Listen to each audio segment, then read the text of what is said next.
ನಮಸ್ಕಾರ ಸರ್. ಓಂ ಸದಾಶಿವಸಮಾರಂಭಾಂ ಶಂಕರಾಚಾರ್ಯಮಧ್ಯಮಾಂ ಅಸ್ಮದಾಚಾರ್ಯಪರ್ಯಂತಾಂ ವಂದೇ ಗುರುಪರಂಪರಾಂ.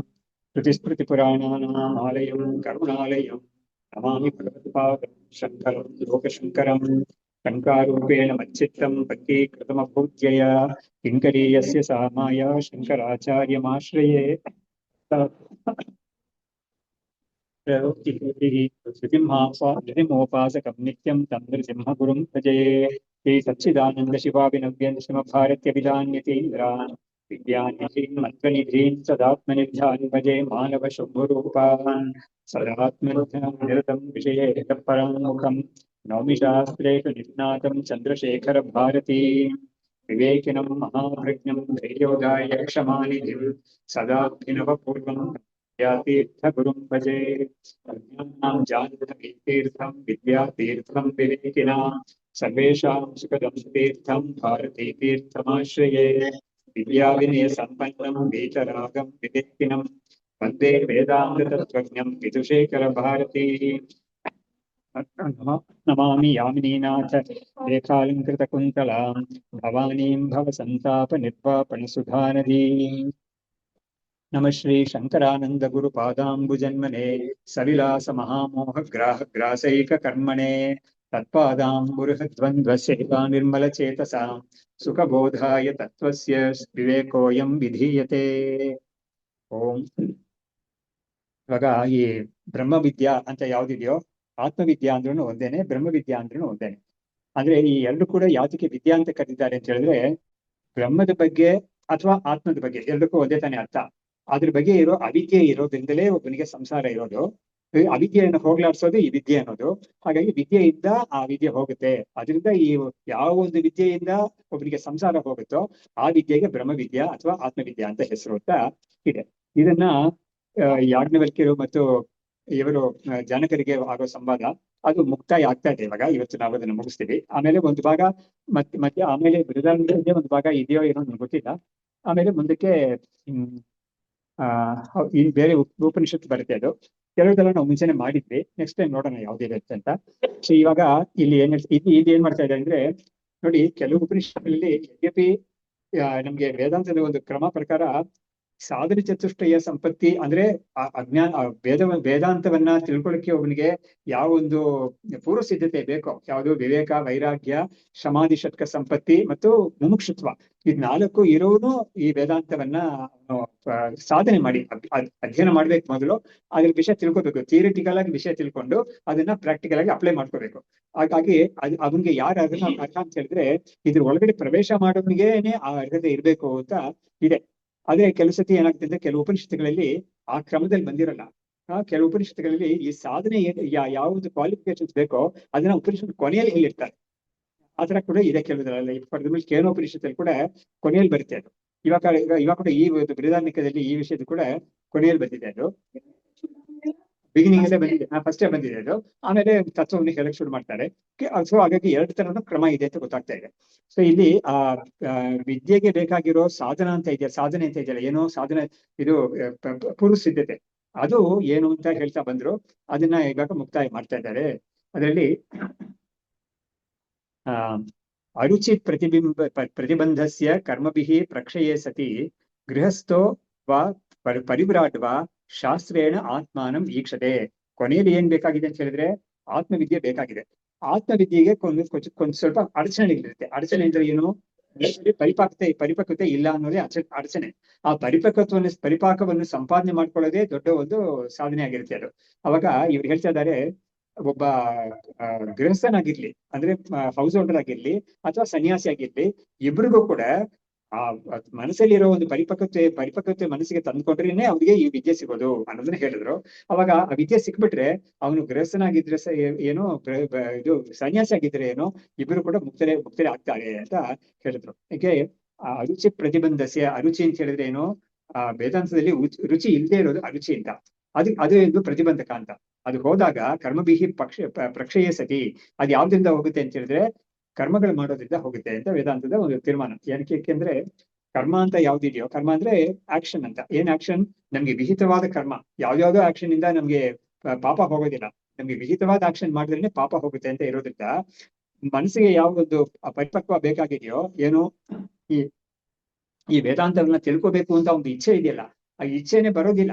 ಹಾಗಾಗಿ ಆ ಇಚ್ಛೆನೆ ಬರೋದಿಲ್ಲ. ನಮ್ಗೆ ಬೇಕಿಲ್ರಿ ಇದೆಲ್ಲ, ನಮ್ದೆಲ್ಲ ಅವ್ರ ಪ್ರಯಾರಿಟಿ ಸಮಥಿಂಗ್ ಎಲ್ಸ್ ಅಂತ ಬೇರೆ ಕಡೆ ಹೋಗ್ಬಿಡ್ತಾರೆ. ಯಾಕಂದ್ರೆ ಅವ್ರಿಗೆ ಇದರಲ್ಲಿ ರುಚಿ ಅನ್ನೋದು ಬರೋದೇ ಇಲ್ಲ.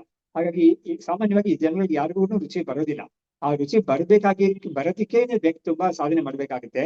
ಹಾಗಾಗಿ ಅದಕ್ಕೆ ನಾನು ಹಿಂದೆ ಕೂಡ ಹೇಳಿದ್ದೀನಲ್ಲ, ವಿದ್ಯಾರಣ್ಯರೋದನ್ನ ಜಾಂಡಿಸ್ಗೆ ಕಂಪೇರ್ ಮಾಡ್ತಾರೆ. ಕಾಮಾಲೆ ಅಂತ ಇದೆಯಲ್ಲ, ಜಾಂಡಿಸ್ ಅಂತ ಬಂದಾಗ ಯಾವುದೇ ಒಂದು ವಿಷಯ ಕೂಡ ರುಚಿ ಅಂತ ಅನ್ಸಲ್ಲ. ಅದು ಯಾವುದೇ ಕೂಡ ನನಗೆ ತಿನ್ನಕ್ಕೆ ಬೇಡ ಬೇಡ ಅಂತಾನೆ ಅವ್ನು ಇಷ್ಟಪಟ್ಟು ತಿಂದಿದ್ದ ವಿಷಯ ವಸ್ತುನೇ ಅದು. ಆದ್ರೂ ಕೂಡ ಈ ಜಾಂಡಿಸ್ ಅಂತ ಬಂದ್ಬಿಟ್ರೆ ಮಧ್ಯ ಅವನಿಗೆ ಅದು ಬೇಡವೇ ಬೇಡ ಅಂತ ಅನ್ಸುತ್ತೆ. ಅದು ಅವಾಗ ಪ್ರಾಪರ್ ಟ್ರೀಟ್ಮೆಂಟ್ ತಗೊಂಡು ಅವನು ಇದನ್ನ ಹೋಗ್ಲಾಡ್ಸ್ಕೊಂಡ್ರೆ ಜಾಂಡಿಸ್ ಹೋಯ್ತು ಅಂತ ಹೇಳಿದ್ರೆ ಅವಾಗ ಯಥಾ ಪ್ರಕಾರ ಅವನಿಗೆ ಅದರಲ್ಲೆಲ್ಲ ರುಚಿ ಇರುತ್ತೆ, ಊಟ ಮಾಡಕ್ ಶುರು ಮಾಡ್ತಾನೆ. ಅದೇ ತರ ಇಲ್ಲೂ ಕೂಡ ಈ ಆತ್ಮವಿದ್ಯೆಯಲ್ಲಿ ರುಚಿ ಇಲ್ಲದೆ ಇರೋದಕ್ಕೆ ಕಾರಣ ಒಂದಿದೆ. ಆ ಕಾರಣವನ್ನ ನಾವು ತೆಗೆದಾಕ್ಬಿಟ್ರೆ ರುಚಿ ತಾನಾಗೆ ಉಂಟಾಗುತ್ತೆ ಅಂತ ಹೇಳ್ಬಿಟ್ಟು ಉಪನಿಷತ್ತೇ ಮಾಡಿ ಹೇಳೋ ವಿಷಯ ಏನು ಅಂತ ಹೇಳಿದ್ರೆ, ಈ ತಮೇತಂ ವೇದಾನುವಚನೇನ ಬ್ರಾಹ್ಮಣ ವಿವಿಧಿಷಂತಿ ಯಜ್ಞೇನ ದಾನೇನ ತಪಸ ಅನಾಶಕೇನ ಅಂತ ಈ ಒಂದು ಬ್ರಹ್ಮತತ್ವವನ್ನ ವಿವಿಧಿಷಂತಿ ಅಂತ ಹೇಳಿದ್ರೇನು, ಅದನ್ನ ತಿಳ್ಕೊಳ್ಳಿಕ್ಕೆ ಒಂದು ಇಚ್ಛೆ ಪಡ್ತಾರೆ. ಅವರು ಯಾರು ಇಚ್ಛೆ ಪಡ್ತಾರೆ ಅಂತ ಹೇಳಿದ್ರೆ, ಹೇಗೆ ಇಚ್ಛೆ ಪಡ್ತಾರೆ ಅಂತ ಹೇಳಿದ್ರೆ, ಇವುಗಳನ್ನೆಲ್ಲ ಮಾಡೋದ್ರಿಂದ, ಯಾವುದು ಯಜ್ಞ ದಾನ ತಪಸ್ಸು ಇದನ್ನೆಲ್ಲ ಮಾಡೋದ್ರಿಂದ ಅವರಿಗೆ ಮನಸ್ಸಿಗೆ ಒಂದು ಶುದ್ಧತೆ ಬಂದು ಅವರಿಗೆ ಈ ಕಡೆ ಒಂದು ಮನಸ್ಸು ತಿರುಗುತ್ತೆ. ಇಲ್ಲಿಯವರೇ ಅದು ಹೊರಗಡೆನೆ ಇರುತ್ತೆ ಅಂತ ಹೇಳ್ಬಿಟ್ಟು ಉಪನಿಷತ್ತು ಹೇಳ್ತೆ ಅದು. ಸೊ ಹಾಗಾದ್ರೆ ಯಾರು ಆತರ ಒಂದು ಬ್ರಹ್ಮವನ್ನು ತಿಳ್ಕೊಳ್ಳಕ್ಕೆ ಒಂದು ರುಚಿ ಒಂದು ತಡೆಯಾಗಿದೆಯೋ ಅವರಿಗೆ, ಅವರು ಅದನ್ನ ತಡೆ ಹೋಗ್ಲಾಡ್ಸ್ಕೋಬೇಕಾದ್ರೆ ಕರ್ಮಗಳು ಮಾಡ್ಬೇಕು. ಕರ್ಮ ಅಂದ್ರೆ ಏನು? ದಾನ ಯಜ್ಞ ತಪಸ್ಸು ಅನ್ನೋದೇ ಕರ್ಮಗಳು. ಅದೆಲ್ಲ ಮಾಡಿದ್ರೆ ಅದು ಹೋಗುತ್ತೆ. ಆ ಒಂದು ಇದು ಅಡಚಣೆ ಹೋಗುತ್ತೆ. ಅದು ಅವಾಗ ಗೃಹಸ್ಥೋವ ಪರಿವ್ರಾಡುವ ಶಾಸ್ತ್ರೇಣ ಆತ್ಮಾನ ಮೀಕ್ಷತೆ. ಅವಾಗ ಅವನು ಗೃಹಸ್ಥನಾಗಿರ್ಲಿ ಅಥವಾ ಸನ್ಯಾಸಿ ಆಗಿರ್ಲಿ, ಅವರು ಆ ಸ್ವರೂಪವನ್ನ ಅವರು ಶಾಸ್ತ್ರದ ಮೂಲಕವಾಗಿ ತಿಳಿತಾರೆ. ಅವರು ಶಾಸ್ತ್ರ ಅಂತ ಯಾಕೆ ಹೇಳಿದ್ರು ಅಂತ ಹೇಳಿದ್ರೆ, ಆತ್ಮವನ್ನು ತಿಳ್ಕೊಳ್ಳಕ್ಕೆ ಶಾಸ್ತ್ರವೇ ದಾರಿ. ಹಾಗಾಗಿ ಆತ್ಮನ ಬಗ್ಗೆ ಹೇಳ್ಕೊಡಕ್ಕೆ ಶಾಸ್ತ್ರವೇ ದಾರಿಯಾಗಿರೋದ್ರಿಂದ ಅದನ್ನ ತಿಳ್ಕೊಂಡು ಅದ್ರ ಮುಖಾಂತರ ಅದು ಹೇಗೆ ಹೇಳಿದ್ಯೋ ಆ ರೀತಿಯಲ್ಲಿ ಅವರು ಸಾಧನೆ ಮಾಡಿದಾಗ ಅವರು ಈ ಒಂದು ಬ್ರಹ್ಮವನ್ನು ತಿಳ್ಕೊಂಡು ಅವರು ಮುಕ್ತರಾಗ್ತಾ ಇರ್ತಾರೆ. ಜನಕ ಉಶಸ್ತ ಗಾರ್ಗ್ಯಾದೇಹೇ ನ ಸ್ಯಾತ್ ವೇದನಂ ಅನ್ಯಥಾ ಸುಲಭಂ ಚು ಪರಿವ್ರಾಜ ಬಹು ವಿಕ್ಷೇಪ ವಿವರ್ಜನ ಅಂತ ಹೇಳ್ಬಿಟ್ಟು ಇವರು ನಾವು ಲಾಸ್ಟ್ ಕ್ಲಾಸ್ ನೋಡಿದ್ವಿ. ಅದನ್ನೇ ನಾನು ಇವಾಗ ಹೇಳ್ತಾ ಇದ್ದೀನಿ ಒಂದು 2-3 ಶ್ಲೋಕ. ಹಾಗಾಗಿ ಅಲ್ಲಿ ಏನ್ ಹೇಳಿದ್ರು ಅಂದ್ರೆ, ಜನಕ ಆಗ್ಲಿ ಉಶಸ್ತ ಆಗ್ಲಿ ಗಾರ್ಗಿ ಅನ್ನೋದು ಸ್ತ್ರೀ, ಅವರೆಲ್ಲರೂ ಕೂಡ ಗೃಹಸ್ಥರಾಗಿದ್ದವರು. ಅಂದ್ರೆ ಅವ್ರಿಗೆಲ್ಲ ವೇದಾಂತನೇ ಇಲ್ವಲ್ಲ ಅಂತ ಯಾರಾದ್ರೂ ಅನ್ಕೋಬಾರ್ದು, ಅವ್ರಗಳಿಗೂ ಕೂಡ ಉಂಟು. ಇನ್ಫ್ಯಾಕ್ಟ್ ಶಂಕರಾಚಾರ್ಯರು ಈ ಬ್ರಹ್ಮಸೂತ್ರ ಭಾಷೆಯಲ್ಲಿ ತುಂಬಾ ಕಡಖಂಡಿತವಾಗಿ ಹೇಳಿದ್ದಾರೆ. ಎಲ್ಲರಿಗೂ ಕೂಡ ಬ್ರಹ್ಮವನ್ನ ತಿಳ್ಕೊಳ್ಳಿಕ್ಕೆ ಎಲ್ಲರಿಗೂ ಕೂಡ ಅರ್ಹತೆ ಇದೆ. ಆ ಅರ್ಹತೆ ಅಂದ್ರೆ ಎಲ್ಲರಿಗೂ ಕೂಡ ತಿಳ್ಕೊಬಹುದು, ತಡೆ ಇಲ್ಲ ಯಾರಿಗೂ ಕೂಡ. ಅರ್ಹತೆ ಅವ್ರು ಪಡ್ಕೋಬೇಕಷ್ಟೇನೆ. ಅಂದ್ರೆ ಇದಕ್ಕೆ ಏನ್ ಬೇಕೋ ಆ ಡಿಸಿಪ್ಲಿನ್ ಅವ್ರು ಫಾಲೋ ಮಾಡ್ಬೇಕಷ್ಟೇನೆ ಹೊರತು ಇಂಥ ಜಾತಿಗೆ ಸಿಗುತ್ತೆ, ಇಂಥ ಜನರಿಗೆ ಸಿಗುತ್ತೆ ಅಂತ ಇಲ್ಲ. ಯಾವ ಜನರಿಗೆ ಬೇಕಾದ್ರೂ ಯಾವ ಜಾತಿ ಆಗಿದ್ರು ಕೂಡ ಅವ್ರಿಗೆ ಸಿಗುತ್ತೆ. ಅದು ಒನ್ಲಿ ಇದು ಕಂಡೀಷನ್ ಏನು ಆ ಬ್ರಹ್ಮಸೂತ್ರದಲ್ಲಿ ಹೇಳುತ್ತೆ ಅಂತ ಹೇಳಿದ್ರೆ, ಯಾರಿಗೆ ಉಪನಯನ ಸಂಸ್ಕಾರ ಆಗಿಲ್ವೋ ಅವರು ಈ ವೇದಾಂತದ ಮುಖಾಂತರ ತಿಳ್ಕೊಳಕ್ ಆಗಲಿಯೋ ಹೊರತು ಪುರಾಣಗಳು ಇತಿಹಾಸಗಳು ಅಂತ ಕಥೆಗಳನ್ನ ಕೇಳಿ ಎಲ್ಲರಿಗೂ ಕೂಡ ಇದನ್ನ ತಿಳ್ಕೊಬಹುದು ಅಂತ ಹೇಳ್ಬಿಟ್ಟು ಅದನ್ನ ಮಹಾಭಾರತ ಶ್ಲೋಕ ಎಲ್ಲ ಹೇಳಿ ತೋರಿಸಿದ್ದಾರೆ. ಹಾಗಾಗಿ ಎಲ್ಲರಿಗೂ ಕೂಡ ಇದು ಉಂಟು ಅಂತ ಹೇಳ್ಬಿಟ್ಟು ಇವಾಗ ಏನ್ ಮಾಡ್ತಾ ಇದ್ದಾರೆ, ಪರಿವ್ರಾಡ್ಭಿಹಿ ಕೀದೃಕೀ ಅಭಿಶಂಕಿತೆ ಸಯೇಷ ನೇತಿ ಇತಿ ಶ್ರುತಿ ಪ್ರಾಹ ಉತ್ಸುಕ ಸತಿ. ಇವಾಗ ಈ ಒಂದು ಸಂಸಾರಿಗಳಲ್ಲಿ ಸನ್ಯಾಸಿಗಳೆಲ್ಲ ಯಾವ ಒಂದು ಆತ್ಮವನ್ನ ತಿಳ್ಕೊಳ್ತಾರೆ ಅಂತಾತ್ಮ ಎಂಥದ್ದು ಅಂತ ಕೇಳಿದ್ರೆ ಅದಕ್ಕೆ ಹೇಳ್ತಾ ಇದ್ದಾರೆ, ಸ ಏಷ ನೇತಿ ಇತಿ ಶ್ರುತಿ ಪ್ರಾಹ ಉತ್ಸುಕ ಸತಿ. ಹಾಗಾಗಿ ಉಪನಿಷತ್ ಏನ್ ಮಾಡುತ್ತೆ ಅಂದ್ರೆ, ಈ ಒಂದು ವಿಷಯವನ್ನ ಹೇಳುವಾಗ ನೇತಿ ಅಂತ ಒಂದು ಮಾರ್ಗ ಇದೆಯಲ್ಲ, ಸೊ ಆ ಬ್ರಹ್ಮವು ಎಂಥದ್ದಾಗಿದೆ ಅಂತ ಕೇಳಿದ್ರೆ ಅದು ಹೀಗಿದೆ ಹಾಗಿದೆ ಅಂತ ಹೇಳಕ್ ಆಗುದಿಲ್ಲ, ಹೇಗಿಲ್ಲ ಅಂತ ಹೇಳ್ಬೇಕಾಗಿದೆ. ಸೊ ಯಾವ್ದು ಬ್ರಹ್ಮ ಅಲ್ಲ ಅಂತ ತಿಳಿಸ್ಬೇಕಾಗಿದೆ. ಹಾಗಾಗಿ ಇಂಥ ಒಂದು ರೀತಿಯಲ್ಲಿ ನಾವು ಇದನ್ನ ತಿಳಿಸ್ಬೇಕಾಗಿದೆ ಅಂತ ಹೇಳಿ ಉಪನಿಷತ್ತು ಈ ಮಾರ್ಗದಲ್ಲಿ ತಿಳಿಸುತ್ತೆ ಇದು ಅಂತ ಹೇಳಿದ್ರು. ನಾನು ಭಿಕ್ಷಾದಿನ ದೇಹ ಪೋಷಣಾದೌ ಸಮೇ ಸತಿ ಆತ್ಮತತ್ವವಿದ ಕೋ ಅತಿಶಯ ಮೂಢಾತ್ ಇತಿ ಈರ್ಯತಾಂ. ಇವಾಗ ಒಬ್ಬ ಜ್ಞಾನಿಯಾಗಿರೋನು ಅಥವಾ ಸನ್ಯಾಸಿ ಆಗಿರೋನು ಕೂಡ ಅವನು ಭಿಕ್ಷೆಯಿಂದಾನೇ ಅವನು ತನ್ನ ಶರೀರವನ್ನು ಪೋಷಣೆ ಮಾಡ್ಕೊಳ್ತಾನೆ. ಹಾಗಾಗಿ ಭಿಕ್ಷೆ ಅನ್ನೋದು ಎಲ್ಲರಿಗೂ ಕೂಡ, ಭಿಕ್ಷೆ ಅಂದ್ರೆ ಒಂದು ಅನ್ನಪಾನ ಅನ್ನೋದು ಎಲ್ಲರಿಗೂ ಕೂಡ ಶರೀರವನ್ನು ಧರಿಸ್ಕೊಳ್ಳಿಕ್ಕೆ ಬೇಕಾಗಿದೆ. ಹಾಗಿರುವಾಗ ಸಾಮಾನ್ಯ ಒಂದು ಆತ್ಮತತ್ವವಿತ್ತು ಮತ್ತು ಅಂದ್ರೆ ಈ ಒಂದು ಭಿಕ್ಷೆಯನ್ನು ಬೇಡೇನೆ ಅಥವಾ ಈ ಒಂದು ಅನ್ನವನ್ನೇ ತಗೊಂಡೆ ಅವನು ಕೂಡ ಒಂದು ಪೋಷಣೆ ಮಾಡ್ಕೋಬೇಕಾಗಿರುವಾಗ ಅವನಿಗೆ ಏನು ವಿಶೇಷ ಇದೆ ಅವನಲ್ಲಿ? ಆತ್ಮವಿತ್ತಾಗಿದ್ದಾನಲ್ಲ, ಅವನಲ್ಲಿ ಏನು ವಿಶೇಷತೆ ಇದೆ? ಅಜ್ಞಾನಿಗಳಾಗಿರೋರು ಕೂಡ ಜೀವನಕ್ಕೆ ಏನೋ ಒಂದು ಆಹಾರ ತಗೊಂಡು ಜೀವಿಸ್ತಾನೆ. ಇವನು ಕೂಡ ಅದೇ ತರ ಜೀವಿಸ್ತಾನೆ. ಇವನಲ್ಲಿ ಏನ್ ಸ್ಪೆಷಲ್ ಇದೆ, ಆತ್ಮಜ್ಞಾನಿ ಆಗಿರೋನಲ್ಲಿ ಏನ್ ಸ್ಪೆಷಾಲಿಟಿ ಇದೆ ಇದ್ರಲ್ಲಿ, ಇಬ್ರು ಕೂಡ ಬದುಕಬೇಕಾದ್ರೆ, ಸರ್ವೈವ್ ಆಗ್ಬೇಕಾದ್ರೆ ಇಬ್ರಿಗೂ ಫುಡ್ ಅನ್ನೋದು ಬೇಕಾಗಿದೆ. ಇವನಲ್ಲಿ ಏನ್ ವಿಶೇಷ ಇದೆ, ಇವನಿಗಿಂತ ಯಾರು ಅಜ್ಞಾನಿಗಿಂತ ಈ ಜ್ಞಾನಿಗೆ ಏನ್ ವಿಶೇಷತೆ ಇದೆ ಅಂತ ಕೇಳಿದ್ರೆ ಅದಕ್ಕೆ ಹೇಳ್ತಾರೆ, ಸರ್ವೇಷಾಮಪಿ ಮೂಢಾನಾಂ ಚಿಂತೆ ಸ್ವಹ ಪುಣ್ಯ ಪಾಪಯೋಃ ಏಕಮೇವ ಏಕಂ ಆತ್ಮಜ್ಞಂ ಚಿಂತೆ ದ್ವೇ ಪ್ರಾಪ್ನುತಾನಹಿ. ಎಷ್ಟು ಚೆನ್ನಾಗಿ ಹೇಳ್ತಾ ಇದ್ದಾರೆ. ತೈತಿರಿಯ ವಿಷಯದಲ್ಲಿ ತೈತಿರಿಯ ಉಪನಿಷತ್ ಹೇಳಿದ್ದೇನೆ ಏನಂದ್ರೆ, ಎಲ್ಲರಿಗೂ ಕೂಡ ಸಾಮಾನ್ಯವಾಗಿ ಎಲ್ಲಾ ಜನಗಳಿಗೂ ಕೂಡ ನಾನು ಹೇಳ್ತಾ ಇರೋದು ಜ್ಞಾನಿಗಳಲ್ಲ, ಸಾರಿ ಎಲ್ಲರೂ ಅಜ್ಞಾನಿಗಳಾಗಿರೋ ಎಲ್ಲರಿಗೂ ಕೂಡ ಸಂಸಾರಿಗಳಾಗಿರೋರಿಗೆ ಅವ್ರ ಕೊನೆ ಏಜ್ ಟೈಮ್ ಅಲ್ಲಿ, that is in the retired ಅಥವಾ age in the evening of life ಅಂತ ಹೇಳ್ತಾರಲ್ಲ ಈ ಕಾಲದಲ್ಲಿ ಇದು ಈವ್ನಿಂಗ್ ಆಫ್ ಲೈಫ್ ಅಂತ. ಅಂದ್ರೆ ಏನು, ಸೀನಿಯರ್ ಸಿಟಿಸನ್ ಆಗಿದೆ, ಕೆಲವರು ಸೂಪರ್ ಸೀನಿಯರ್ ಸಿಟಿಸನ್ ಆಗ್ತಾರೆ. ಬ್ಯಾಂಕ್ ಅಲ್ಲೆಲ್ಲ ಇವಾಗ ಸೂಪರ್ ಸೀನಿಯರ್ ಸಿಟಿಸನ್ ಅಂತ ಒಂದಿದೆ, ಕ್ಯಾಟಗರಿ ಇದೆ. ಅವ್ರಿಗೆ ಸ್ವಲ್ಪ ಕೂಡ ಜಾಸ್ತಿ ಇಂಟ್ರೆಸ್ಟ್ ಏನೋ ಇದೆ ಅದಕ್ಕೆ. ಹೀಗೆ ಅಂತವ್ರಿಗೆಲ್ಲ ಇದೆ, ಸ್ವಲ್ಪ ಜಾಸ್ತಿ ಏನೋ ಇದೆ. ಸೀನಿಯರ್ ಸಿಟಿಸನ್ಸ್ಗಿಂತ 80 ಪ್ಲಸ್ ಅನ್ನೋ ಅವ್ರಿಗೆ ಸ್ವಲ್ಪ ಜಾಸ್ತಿ ಇಂಟ್ರೆಸ್ಟ್ ಕೊಡೋದು ಕೆಲವು ಬ್ಯಾಂಕ್ಸ್ ಎಲ್ಲ ಕೊಡ್ತಾರೆ. ಯಾಕೆ ಅಂತ ಹೇಳಿದ್ರೆ ಇಂಥ ಸ್ಟೇಜ್ ಅಲ್ಲಿ ಇರೋರಿಗೆ ಸಾಮಾನ್ಯವಾಗಿ ಉಪನಿಷತ್ ಹೇಳ್ತಾ ಇದ್ದಾರೆ, ನಾವು ಹೇಳೋದಲ್ಲ, ಉಪನಿಷತ್ ಹೇಳ್ತಾ ಇದೆ ಅವ್ರಿಗೆ ಒಂದು ಚಿಂತೆ ಇದೆ ಅಂತ. ಅವ್ರಿಗೆ ಏನ್ ಚಿಂತೆ ಅಂತ ಹೇಳಿದ್ರೆ, ಅವ್ರಿಗೆ ನಾವು ಇಷ್ಟು ಬದುಕಿದೀವಿ, ಇಷ್ಟು ಕಾಲ ನಾವು ಬದುಕಿದೀವಿ, ನಾವು ಒಳ್ಳೇದನ್ನ ಮಾಡದೆ ಹೋಗ್ಬಿಟ್ವಲ್ಲ, ಯಾತಕ್ಕೆ ನಾವು ಮಾಡಬಾರ್ದನ್ನ ಮಾಡಿದ್ವಿ ಅಂತ ಒಂದು ಫೀಲಿಂಗ್ ಆಫ್ ರಿಗ್ರೆಟ್ ಇರುತ್ತಂತೆ. ಅದು ನಮ್ಮ ಗುರುಗಳು ಹೇಳ್ತಾ ಇದ್ರು, ಅದು ಒಂಥರ ವರ್ಸ್ಟ್ ಟೈಪ್ ಆಫ್ ರಿಗ್ರೆಟ್ ಅಂತ ಹೇಳಿ ಅವರು. ಯಾತಕ್ಕೆ ಅಂತ ಹೇಳಿದ್ರೆ ಅವ್ನಿಗೆ ನಿರಾಶೆ ಆಗಿದೆ ಅದು. ನೋಡಿ, ಇವಾಗ ಯಾರೇ ಕೂಡ ಒಬ್ಬ ಸ್ಕೂಲಲ್ಲಿ ಕಾಲೇಜಲ್ಲಿ ಓದೋದು ಕೂಡ ನಾನು ಪರೀಕ್ಷೆಯಲ್ಲಿ ಫೇಲ್ ಆಗ್ಬಾರ್ದು ಅಂತ ತಾನೆ ನೋಡ್ತಾನಲ್ವಾ.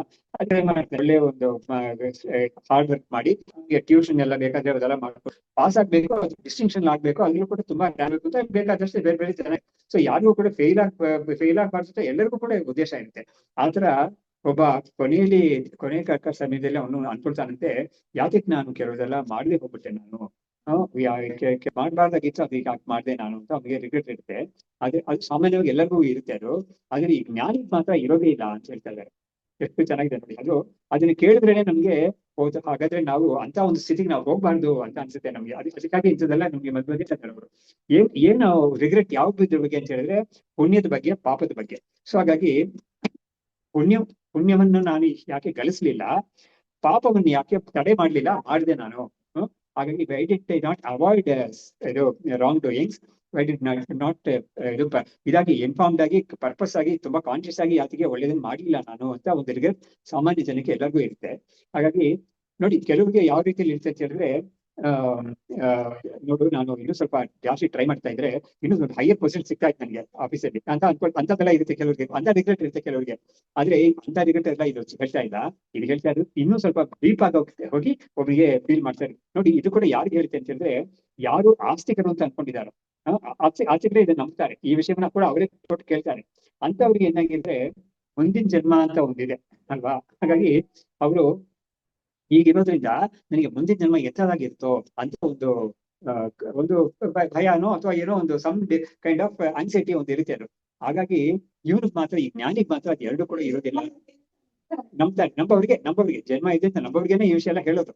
ಹಾಗಾಗಿ ನನಗೆ ಏನಾಗುತ್ತೋ ನನ್ ಗತಿ ಅಂತ ಒಂದು ಫೀಲಿಂಗ್ ಇರುತ್ತೆ ಕೆಲವರಿಗೆ. ಆದ್ರೆ ಕೆಲವರಲ್ಲಿ ತುಂಬಾ ಸಾಮಾನ್ಯ ಜನರಿಗೆ ಇಂಥದ್ದೇ ಇರುತ್ತೆ. ಆದ್ರೆ ಇವನಿಗೆ ಮಾತ್ರ ಅದು ಇರೋದಿಲ್ಲ ಅಂತ ಹೇಳ್ತಾರೆ. ಯಾತಕ್ಕೆ ಇರೋದಿಲ್ಲ ಅನ್ನೋದನ್ನ ಅದನ್ನ ಮಾಡಿ ಹೇಳ್ತಾರೆ ಅವರು. ಉಬೇಹ್ಯೇತೆ ಹೀತೆ ಹೇತು ಉಕ್ತೆ ಅತಿರಾಮತಿ ತಜ್ಞ ಪುಣ್ಯ ಪಾಪೇ ಅಪಿ. ಆತ್ಮಜ್ಞಾನಿಯಾಗಿರೋನ್ಗೂ ಎಂತ ಒಂದು ದೊಡ್ಡ ಡಿಫರೆನ್ಸ್ ಅಂತ ಹೇಳಿದ್ರೆ, ಬಾಕಿಯವರಿಗೆ ಈ ಚಿಂತೆ ಅವ್ರನ್ನ ಕಾಡುತ್ತೆ, ಆದ್ರೆ ಇವ್ರಿಗೆ ಮಾತ್ರ ಏನಾಗಿರುತ್ತೆ ಅಂತ ಹೇಳಿದ್ರೆ ಆ ಚಿಂತೆ ಇವನ್ನ ಕಾಡೋದಿಲ್ಲ. ಯಾಕೆ ಕಾಡೋದಿಲ್ಲ ಅಂತ ಕೇಳಿದ್ರೆ, ಅವ್ರಿಗೆ ಪುಣ್ಯ ಪಾಪ ನಮ್ಗೆ ಇದೆ ಅಂತ ಅವರು ತಿಳ್ಕೊಂಡಿದ್ದಾರೆ, ಅವ್ರದ್ದು ಯಾರು ಇಲ್ಲ ಅಂತ ಹೇಳಕ್ಕಾಗಿಲ್ಲ. ಆದ್ರೆ ಇವನ್ ಮಾತ್ರ ಏನಾಗಿದೆ ಅಂದ್ರೆ ಪುಣ್ಯ ಪಾಪ ಎರಡೂ ನನಗಿಲ್ಲ ಅಂತ ಹೇಳ್ಬಿಟ್ಟು ಅವನು ಅದು ಎರಡನ್ನೂ ದಾಟಿರ್ತಾನೆ. ಇವನು ಹೇಗೆ ದಾಟಿರ್ತಾನೆ ಅಂತ ಹೇಳಿದ್ರೆ, ಅದಕ್ಕೆ ಶ್ರುತಿ ಪ್ರಮಾಣನ ಏನಿದೆ, ಜ್ಞಾನ ಆಗಿ ಸರ್ವಕರ್ಮಾಣಿ ಭಸ್ಮಸಾತ್ ಕೊಡುತ್ತೆ ಅಂತ ಇದೆ. ಅದು ಹಾಗಾಗಿ ಜ್ಞಾನ ಅಂತ ಒಂದು ಅಗ್ನಿ ಇದೆಯಲ್ಲ, ಅದು ಅವನು ಎಲ್ಲಾ ಕರ್ಮಗಳನ್ನು ಹೋಗುವಾಗ ಪುಣ್ಯ ಪಾಪ ಎಲ್ಲ ಸೇರಿಸ್ಕೋಬೇಕಾಗಿದೆ. ಅದೆಲ್ಲವನ್ನೂ ಕೂಡ ಅದು ನಿರ್ವೀರ್ಯ ಮಾಡುತ್ತೆ ಅಂತ. ಭಸ್ಮ ಅಂದ್ರೆ ನಾವು ಲಿಟರಲ್ ಆಗಿ ತಗೋಬಾರ್ದು, ನಿರ್ವೀರ್ಯ ಮಾಡಿದೆ. ಏನ್ ನಿರ್ವೀರ್ಯ, ಅದಕ್ಕೆ ಮತ್ತೆ ಜನ್ಮ ಕೊಡೋ ಒಂದು ಸಾಮರ್ಥ್ಯ ಇಲ್ಲದೆ ಮಾಡ್ಬಿಡುತ್ತೆ, ಕರ್ಮಗಳಿಗೆ ಆ ಸಾಮರ್ಥ್ಯ ಇಲ್ಲದೆ ಮಾಡ್ಬಿಡುತ್ತೆ ಈ ಜ್ಞಾನ, ಆತ್ಮಜ್ಞಾನ ಅನ್ನೋದು ಅಂತ. ಅವಾಗ ಇವನು ಅದನ್ನ ಪಡ್ಕೊಂಡ್ಬಿಟ್ಟಿದ್ದಾನೆ. ಪಡ್ಕೊಂಡಿದ್ರಲ್ಲೂ ಕೂಡ ಅವ್ನು ಎಂಥದ್ದಾಗಿರ್ತಾನೆ ಅಂತ ಹೇಳಿದ್ರೆ, ನಾನು ಹಿಂದೆ ಬೇಕಾದಷ್ಟು ಪಾಪ ಪುಣ್ಯ ಎಲ್ಲ ಮಾಡಿದ್ದೀನಿ, ಇವಾಗ ಅದು ನನ್ಗೆ ಆತ್ಮಜ್ಞಾನದ ಹೋಗಿದೆ ಅಂತ ಆತರ ಅಲ್ಲ ಅದು. ನಾನು ಯಾವತ್ತೂ ಕೂಡ ಪಾಪ ಪುಣ್ಯ ಮಾಡದೇನಾಗಿ ಇದ್ದೀನಿ. ನಾನು ಯಾವತ್ತೂ ಕೂಡ ಜನ್ಮಗಳು ಏನೇ ಆಗಿದ್ರು ಕೂಡ ನಾನ್ ಮಾತ್ರ ಯಾವತ್ತೂ ಕೂಡ ಕರ್ತಭೋಕ್ತವಾಗಿ ಇದ್ದಿಲ್ಲ. ಇವಾಗ ಕೂಡ ಇಲ್ಲ, ಮುಂದಕ್ಕೂ ಇಲ್ಲ ಅನ್ನೋದನ್ನ ಆ ಒಂದು ಕನ್ವಿಕ್ಷನ್, ಡೀಪ್ ಕನ್ವಿಕ್ಷನ್ ಅವನಿಗೆ ಬಂದಿರುತ್ತೆ ಅವನಿಗೆ. ಹಾಗಾಗಿ ಅದು ಅನ್ಶೇಕಬಲ್ ಕಂಡೀಷನ್ ಆಗಿರುತ್ತೆ ಅವನಿಗೆ, ಅದು ಅವನನ್ನೇ ಆತ್ಮಜ್ಞಾನಿ ಅಂತ ಹೇಳೋದು. ಹಾಗಾಗಿ ಅವನಿಗೆ ಯಾವ ತರ ಅವನಿಗೆ ಒಂದು ಜ್ಞಾನ ಇರುತ್ತೆ ಅನ್ನೋದನ್ನ ಭಗವತ್ಪಾದರು ಭಾಷೆಯಲ್ಲಿ ಹೇಳಿದ್ದಾರೆ, ಅದನ್ನ ಆರ್ಟಿಕ್ಯುಲೇಟ್ ಮಾಡಿ ಹೇಳಿದ್ದಾರೆ. ನಾನು ಇವಾಗ ಹೇಳಿದ್ನಲ್ಲ ಅದನ್ನೇ ಅವ್ರು ಹೇಳಿದ್ದಾರೆ. ಹಾಗಾಗಿ ಅದು ಎರಡು ಕೂಡ ಅವನಿಗೆ ಇರೋದಿಲ್ಲ, ಅವನು ಎರಡು ದಾಟಿರ್ತಾನೆ, ಅದರಿಂದ ಅವನಿಗೆ ಈ ಚಿಂತೆ ಇರೋದಿಲ್ಲ. ಅದರಿಂದ ಅಜ್ಞಾನಿಗಳು ಆ ಶರೀರವನ್ನು ಪೋಷಣೆ ಮಾಡ್ಕೊಳ್ಳಿಕ್ಕೆ ಊಟ ಮಾಡ್ತಾರೆ, ಜ್ಞಾನಿಯು ಕೂಡ ಶರೀರವನ್ನು ಪೋಷಣೆ ಮಾಡಕ್ಕೆ ಊಟ ಮಾಡ್ತಾನೆ. ಇಬ್ಬರಿಗೂ ಏನ್ ಡಿಫರೆನ್ಸ್ ಅಂತ ಕೇಳಿದ್ರೆ ಈ ವಿಷಯದಲ್ಲಿ ಡಿಫರೆನ್ಸ್ ಇದೆ ಅಂತ ಇವರು ಅದನ್ನ ತಿಳಿಸಿದ್ರು.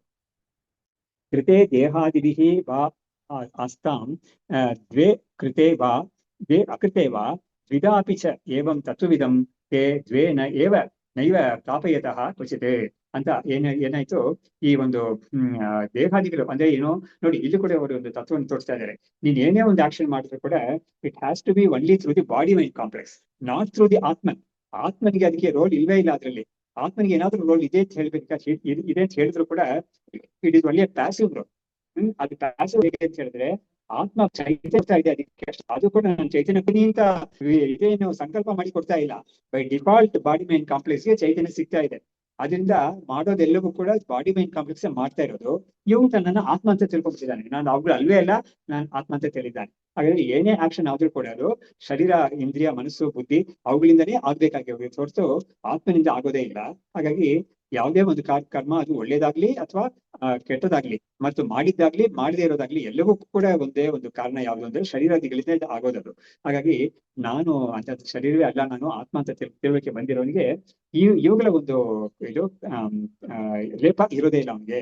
ಮನಸ್ಸಲ್ಲಿ ಕೂಡ ಒಂದು ಇದು ಅವನಿಗೆ ಒಂದು ಆನ್ಸೈಟಿ ಅನ್ನೋದು ಇರೋದಿಲ್ಲ, ಯಾಕಂದ್ರೆ ನನ್ಗೆ ಸಂಬಂಧವೇ ಇಲ್ಲ ಇದು ಅಂತ ಒಂದು ರೀತಿಯಲ್ಲಿ ಅವನು ಇರ್ತಾನೆ ಅಂತ.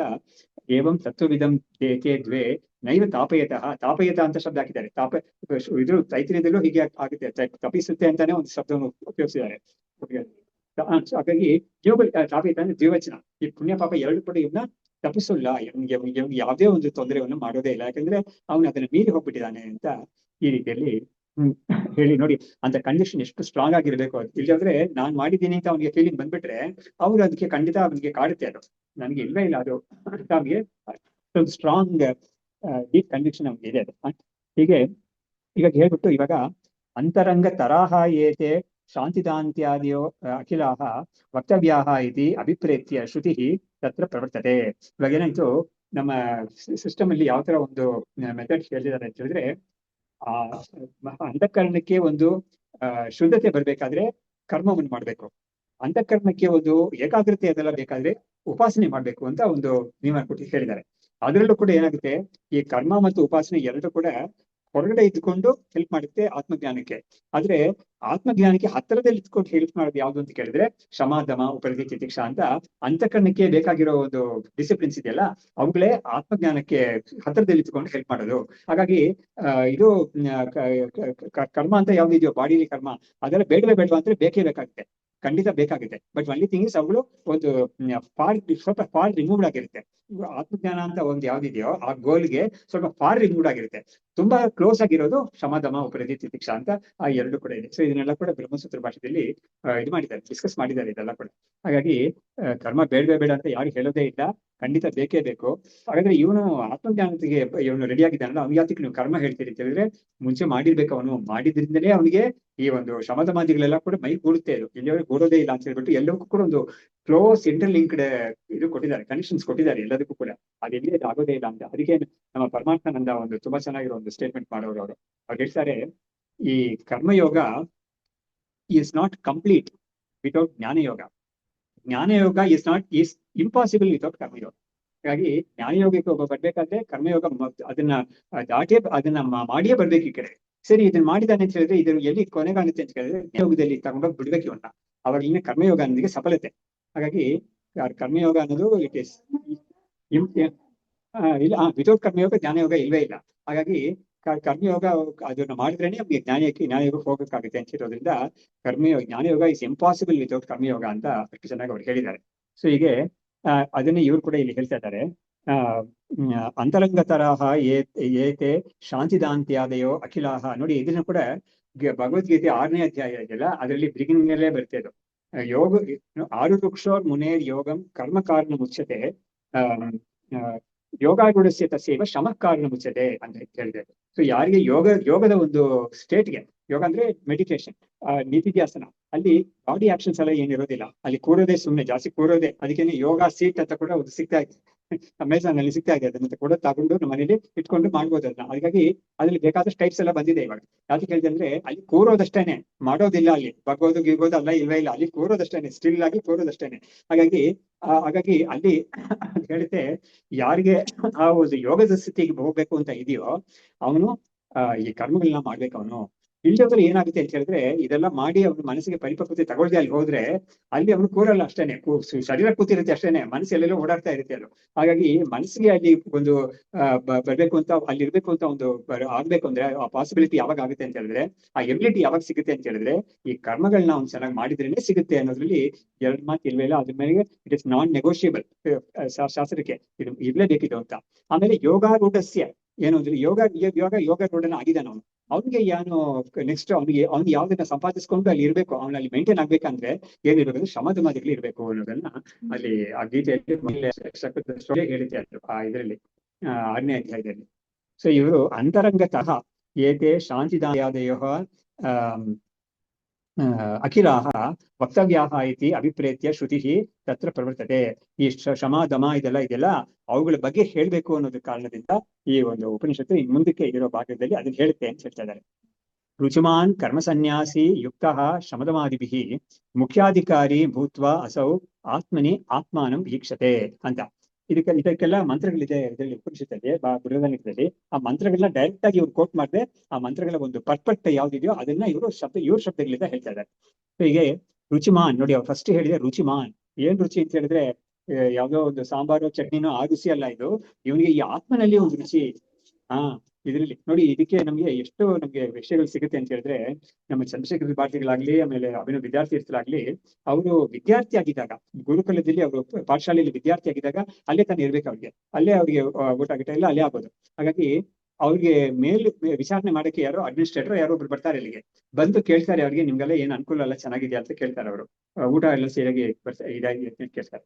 ಕೆಲವರು ಅವರು ಸಂಸ್ಕಾರದ ಪ್ರಕಾರ ಹೇಳ್ತಾರೆ, ನೋಡಿ ಅವ್ರು ಮಾಡ್ತಾರೆ ತುಂಬಾ ಖಾರಪ್ಪ ಅದು, ಅಥವಾ ಹೇಳ್ತಾರೆ, ಅಥವಾ ತುಂಬಾ ಸಪ್ಪೆ ಅಂತ ಏನೋ ಹೇಳ್ತಾ ಇರ್ತಾರೆ. ಆದ್ರೆ ಈ ಚಂದ್ರಶೇಖರ ಭಾರತಿಗಳು ಮಾತ್ರ ಏನು ಕೇಳೋದೇ ಇಲ್ವಂತೆ. ನಿಮ್ಗೆ ಬಿಸಿ ನೀರು ಕೊಡ್ತಾರಾ, ಸ್ನಾನಕ್ಕೆಲ್ಲ ಬಿಸಿ ನೀರು ಕೊಡ್ತಾರಾ ಅಂತ ಕೇಳ್ತಾರೆ. ಯಾಕಂದ್ರೆ ಅವ್ರು ಇನ್ಸ್ಪೆಕ್ಟ್ ಮಾಡಕ್ ಬಂದವರು ಇದ್ರಲ್ಲಿ ಇರೋ ಒಂದು ಏನಾದ್ರು ಡಿಫೆಕ್ಟ್ಸ್ ಇದ್ರೆ ಅದನ್ನ ಸರಿ ಮಾಡಕ್ಕೆ ಅವರು ಅವಧಿಷ್ಟ ಕೇಳ್ತಾರೆ ಅವರು. ಆದ್ರೆ ಇವ್ರು ಮಾತ್ರ ಏನು ಹೇಳೋದೇ ಇಲ್ವಂತೆ. ಅದನ್ನ ಇವ್ರು ಏನ್ ಮಾಡ್ತಾರೆ, ಚಂದ್ರಶೇಖರ ಭಾರತಿಗಳ ಗುರುವಾಗಿದ್ದ ನರಸಿಂಹಗಳ ಹತ್ರ ಅವ್ರು ಹೇಳ್ತಾರೆ, ರಿಪೋರ್ಟ್ ಮಾಡ್ತಾರೆ. ಅವರು ರಿಪೋರ್ಟ್ ಮಾಡಿದಾಗ ಇವ್ರು ನೋಡಿ ಬಾಕಿ ಎಲ್ಲರೂ ಹೇಳ್ತಾ ಇರ್ತಾರೆ, ಕೊಡ್ತಾರೆ ಏನಾದ್ರು, ಆದ್ರೆ ಇವ್ರು ಮಾತ್ರ ಹೇಳೋದೇ ಇಲ್ಲ ಅಂದಾಗ ಇವ್ರು ಹೇಳ್ತಾರೆ ಹಾಗೆ ಅಂತವ್ರೇ ಒಂದು ಅವ್ರಿಗೆ ಸಂಸ್ಕಾರ, ಹೈ ಸಂಸ್ಕಾರ ಇದೆ ಅವ್ರಿಗೆ. ಅದೇ ತರ ನಮ್ಮ ಇವರು ಕೂಡ ಅಭಿನವ ವಿದ್ಯಾರ್ಥಿ ಕೂಡ ಅದೇ ತರ ಚಂದ್ರಶೇಖರ ಭಾರತಿಗಳು ಅವ್ರನ್ನ ಕೇಳಿದಾಗ ಅವ್ರು ಏನು ಹೇಳೋದೇ ಇಲ್ಲ. ಅವ್ರು ಎಲ್ಲರೂ ಬಾಕಿ ಅವ್ರ ಹತ್ರ ಕೇಳ್ತಾರೆ ಸ್ವಾಮಿಗಳು, ಆದ್ರೆ ಇವ್ರು ಮಾತ್ರ ಏನ್ ವಿದ್ಯಾರ್ಥಿ ಇದ್ದಾಗ ಇವ್ರು ಮಾತ್ರ ಏನ್ ಹೇಳೋದೇ ಇಲ್ಲ. ಆವಾಗ ಇವ್ರು ಹೇಳ್ತಾರೆ, ನಮ್ಗೆ ಗುರುಗಳು ಇದ್ದಾರೆ, ನಮ್ಗೆ ಅದಕ್ಕೆ ತಾನೇ ನಾವು ಬಂದಿರೋದು, ಅದೇನ್ ತಾನೇ ನಾವು ಬಂದಿರೋದು, ಬೇರೆ ಯಾತಕ್ಕೆ ನಾವು ಬಂದಿದ್ದೀವಿ ಅಂತ ಹೇಳ್ಬಿಟ್ಟು ಅದ್ರ ಮೇಲೆ ಅವ್ರ ದೃಷ್ಟಿ. ಬೇರೆ ಬಾಕಿ ಅವ್ರಿಗೆ ಏನಾಗಿರುತ್ತೆ, ಇದ್ರ ಮೇಲೆ ದೃಷ್ಟಿ. ಇದು ನಮ್ಮ ಸ್ವಲ್ಪ ಜೋಗಿಯಲ್ಲಾಗಿ ಕೇಳಕ್ಕೆ ನಮ್ಮ ರಮಣ ಮಹರ್ಷಿಗಳು ತಿರುವಣ್ಣಾಮಲೆ ಇದ್ರಲ್ಲ, ಆವಾಗ ತುಂಬಾ ಫೆಸಿಲಿಟೀಸ್ ತುಂಬಾ ಕಡಿಮೆ. ಅವಾಗ ಕೆಲವರು ರಮಣ ಮಹರ್ಷಿ ಇದ್ದಾರೆ, ಅಲ್ಲಿ ಆಶ್ರಮ ಇದೆ, ನಾವು ಹೋಗ್ಬಿಟ್ಟು ಅಲ್ಲಿ ಇರೋಣ ಅಂತ ಬರ್ತಾರೆ. ಬಂದ್ಬಿಟ್ಟು ಅವ್ರು ಏನ್ ಮಾಡ್ತಾರೆ, ಇದು ಏನೋ ಅದ್ ಸರಿ ಇಲ್ಲ, ಇದು ಸರಿ ಇಲ್ಲ ಅಂತ ಹೇಳ್ಬಿಟ್ಟು ಇವ್ರ ಹತ್ರ ಹೇಳ್ತಾರೆ. ಅವರು ನೋಡಿ ಅಡಿಗೆ ಮನೇಲಿ ಏನೋ ಸರಿ ಇಲ್ಲ ಅಂತ ಕಂಪ್ಲೇಂಟ್ ಮಾಡ್ತಾರೆ. ನೀನ್ ಅದಕ್ಕ ಬಂದಿದ್ದೀನೋ ಅಂತ ಕೇಳ್ತಾರೆ ಇವರು. ನೀನ್ ಯಾತಿಗೆ ಬಂದಿದ್ಯಾ, ನೀನ್ ಇಲ್ಲಿಗೆ ಬಂದಿಲ್ಲ ಅದಕ್ಕೆ ಅಂತ. ಆವಾಗ್ಲೇ ಅವ್ರಿಗೆ ಹೌದೌದು, ನಾವು ಏನೋ ಪಿಕ್ನಿಕ್ ಬಂದಿದೀವಿ ಅಥವಾ ಏನೋ ಒಂದ್ ಕಡೆ ಇದಕ್ಕಾಗಿ ಎಂಜಾಯ್ ಮಾಡಿ ಬಂದಿದೀವಿ ಅಂತ ಅನ್ಕೊಂಡು ಆ ತರ ದೃಷ್ಟಿ ಇಲ್ವೇ ಇಲ್ಲ ಇಲ್ಲಿ. ನೀನ್ ಯಾತಿಗೆ ಬಂದಿದ್ಯಾ ಅದನ್ನ ನೀನ್ ಹೇಳು ಅಂತ ಹೇಳ್ಬಿಟ್ಟು ಅದ್ರ ಕಡೆ ಅವರು ದೃಷ್ಟಿ ಮಾಡ್ತಾ ಇರ್ತಾರೆ. ಸೊ ಹೀಗಾಗಿ ಅವರು ಆ ವ್ಯಕ್ತಿಯ ಒಂದು ರುಚಿ ಎಲ್ಲಿದೆ ಅನ್ನೋದು ಕಂಡುಹಿಡಿಬಹುದು. ಇಲ್ಲಿ ಹೇಳ್ತಾ ಇದ್ದಾರೆ ರುಚಿಮಾನ್ ಅಂದ್ರೆ ಯಾವ್ದ್ರಲ್ಲಿ ರುಚಿ ಇದ್ರೆ ಆತ್ಮಜ್ಞಾನದಲ್ಲಿ ರುಚಿ ಇವನು ಅಂತ ಫಸ್ಟ್ ಕ್ವಾಲಿಫಿಕೇಶನ್. ಆಮೇಲೆ ಕರ್ಮ ಸನ್ಯಾಸಿ, ಕರ್ಮಗಳೆಲ್ಲ ಅವನು ಬಿಟ್ಟಿರೋನು ಅಂತ. ಆಮೇಲೆ ಯುಕ್ತಃ ಅಂತ ಹೇಳಿದ್ರೆ ಒಂದು ಕಂಟ್ರೋಲ್ ಇರೋನು, ಬಾಡಿ ಮೈಂಡ್ ಕಾಂಪ್ಲೆಕ್ಸ್ ಮೇಲೆ ಕಂಟ್ರೋಲ್ ಇರೋನು. ಶಮದವಾದಿಭಿಹಿ ಯುಕ್ತಃ, ಹೌದು ಶಮದವಾದಿಗಳಿಂದ ಕೂಡಿರೋನು ಅಂತ ಅರ್ಥ. ಸೊ ಕರ್ಮ ಸನ್ಯಾಸಿಯಾಗಿರ್ತಾನೆ, ಆತ್ಮನಲ್ಲಿ ರುಚಿ ಇರುತ್ತೆ ಅವನಿಗೆ, ಆದ್ರೆ ಮುಮುಕ್ಷುತ್ವ ಅದೆಲ್ಲ ಇದೆ ಅಂತ ಹೇಳ್ಬೋದು. ಆಮೇಲೆ ಶಮದವಾದಿಗಳೆಲ್ಲ ಅವನಿಗೆ ಮೈಗೂಡಿರುತ್ತೆ ಅವನಿಗೆ ಅಂತವನು ಮುಖ್ಯಾಧಿಕಾರಿ ಭೂತ್ವ ಅಂತವನೇ ಫೋರ್ಮೋಸ್ಟ್ ಕ್ಯಾಂಡಿಡೇಟ್. ಕ್ಯಾಂಡಿಡೇಟ್ಸ್ ಅಲ್ಲೇನೆ ಗ್ರೇಡೇಷನ್ಸ್ ಇದೆ, ಫೋರ್ಮೋಸ್ಟ್ ಕ್ಯಾಂಡಿಡೇಟ್ ಇಂಥವನಾಗಿರ್ತಾನೆ. ಬಾಕಿಯವ್ರಿಗೆಲ್ಲ ಇಲ್ಲ ಅಂತ ಅವ್ರನ್ನ ನಿರಾಶೆ ಮಾಡಿ ಹೀಯಾಳಿಸೋದಿಲ್ಲ. ನೀವು ಅಷ್ಟರ ಬರ್ಬೇಕು ನೀವು ಅಂತ, ಅದಕ್ಕಾಗಿ ಇದನ್ನ ಹೇಳೋದು. ಹಾಗಾಗಿ ನೋಡು ಅವ್ರ ಈ ತರ ಇದ್ದಾರೆ ನೋಡು, ನೀನು ಆ ತರ ಆಗ್ಬೇಕು ಅಂತ ಕಾರಣದಿಂದಲೇ ಅವ್ರನ್ನ ಎತ್ತಿ ತೋರಿಸೋದು. ಅವಾಗ ಇವ್ರಿಗೆ ಅನ್ಸುತ್ತೆ, ಯಾವುದು ನಾವ್ ಈ ತರ ಇದೀವಲ್ಲ, ನಾವು ಆ ತರ ಆಗ್ಬೇಕು ಅಂತ ಇವ್ರು ತಿದ್ಕೊಳ್ತಾರೆ. ಯಾರು ಕೂಡ ನೋಡಿ, ಇದರಲ್ಲಿ ರಾಮಾಯಣದಲ್ಲೇನೆ ಆ ಸೀತೆ ಒಂದ್ ಕಡೆ ಹೇಳ್ತಾರೆ, ಎಲ್ಲಿ ವನವಾಸ ಇದರಲ್ಲಿದ್ದಾಗ, ನಾವು ಒಂದು ಅಶೋಕವನದಲ್ಲಿ ಇದ್ದಾಗ ಅವನು ಹನುಮಂತನ ಹತ್ರ ಹೇಳ್ತಾಳೆ, ಹನುಮಂತ ತಾನೇ ನೋಡು ಈ ರಾಶಿರೆಲ್ಲ ನಿನ್ಗೆ ಎಷ್ಟೋ ತೊಂದರೆ ಮಾಡಿದಾರಲ್ಲ, ನೀನು ಒಂದು ಮಾತು ಹೇಳು, ನಾನು ಅವ್ರನ್ನೆಲ್ಲ ಮೋಸ ಬಿಡ್ತೀನಿ ಅಂತ. ಆವಾಗ ಅವಳು ಹೇಳ್ತಾಳೆ, ಅದು ಅವರೆಲ್ಲ ಅವ್ರ ಯಜಮಾನ ಯಾರು ರಾವಣ ಹೇಳಿದ್ದನ್ನು ಕೇಳ್ತಾ ಇದ್ದಾರೆ ಅಷ್ಟೇನೆ, ಅವ್ರ ಮೇಲೆ ಏನ್ ತಪ್ಪಿದೆ ಅಂತ ಹೇಳ್ಬಿಟ್ಟು ಅವ್ರು ಹೇಳ್ತಾಳೆ, ಕಶ್ಚಿತ್ ಇದು ಅಪರಾಧ್ಯತಿ ಅಂತ, ಒಬ್ರು ಕೂಡ ಅಪರಾಧ ಮಾಡಿರೋರು ಯಾರು ಇಲ್ವೇ ಇಲ್ಲ, ಅದೇ ತಪ್ಪು ಮಾಡ್ಲಿಲ್ದವರು ಯಾರು ಇಲ್ವೇ ಇಲ್ಲ ಅಂತ ಒಂದು ಮಾತನ್ನ ಅವಳೇ ಹೇಳ್ತಾಳೆ. ಸೊ ಹೀಗಾಗಿ ಇರ್ತಾರೆ, ಎಲ್ಲರೂ ಕೂಡ ದೋಷ ಇರುತ್ತೆ. ಆದ್ರೆ ನಮ್ಮ ಇವರು ಭಾರತೀಯ ತೀರ್ಥರು ಕೂಡ ಹೇಳಿದ್ದಾರೆ, ದೋಷ ಇಲ್ಲದೆ ಯಾರಪ್ಪ ಇದ್ದಾನೆ ಅಂತ ಹೇಳ್ತಾರೆ. ಹಾಗಾದ್ರೆ ಏನಾಯ್ತು, ಆ ದೋಷವನ್ನ ನಾವು ಸರಿ ಮಾಡ್ಕೊಳ್ಬೇಕು ಅಂತ ಒಂದು ಪ್ರಯತ್ನ ಮಾಡ್ಬೇಕು ಅನ್ನೋದು ಅದರಲ್ಲಿದೆ ಖಂಡಿತ.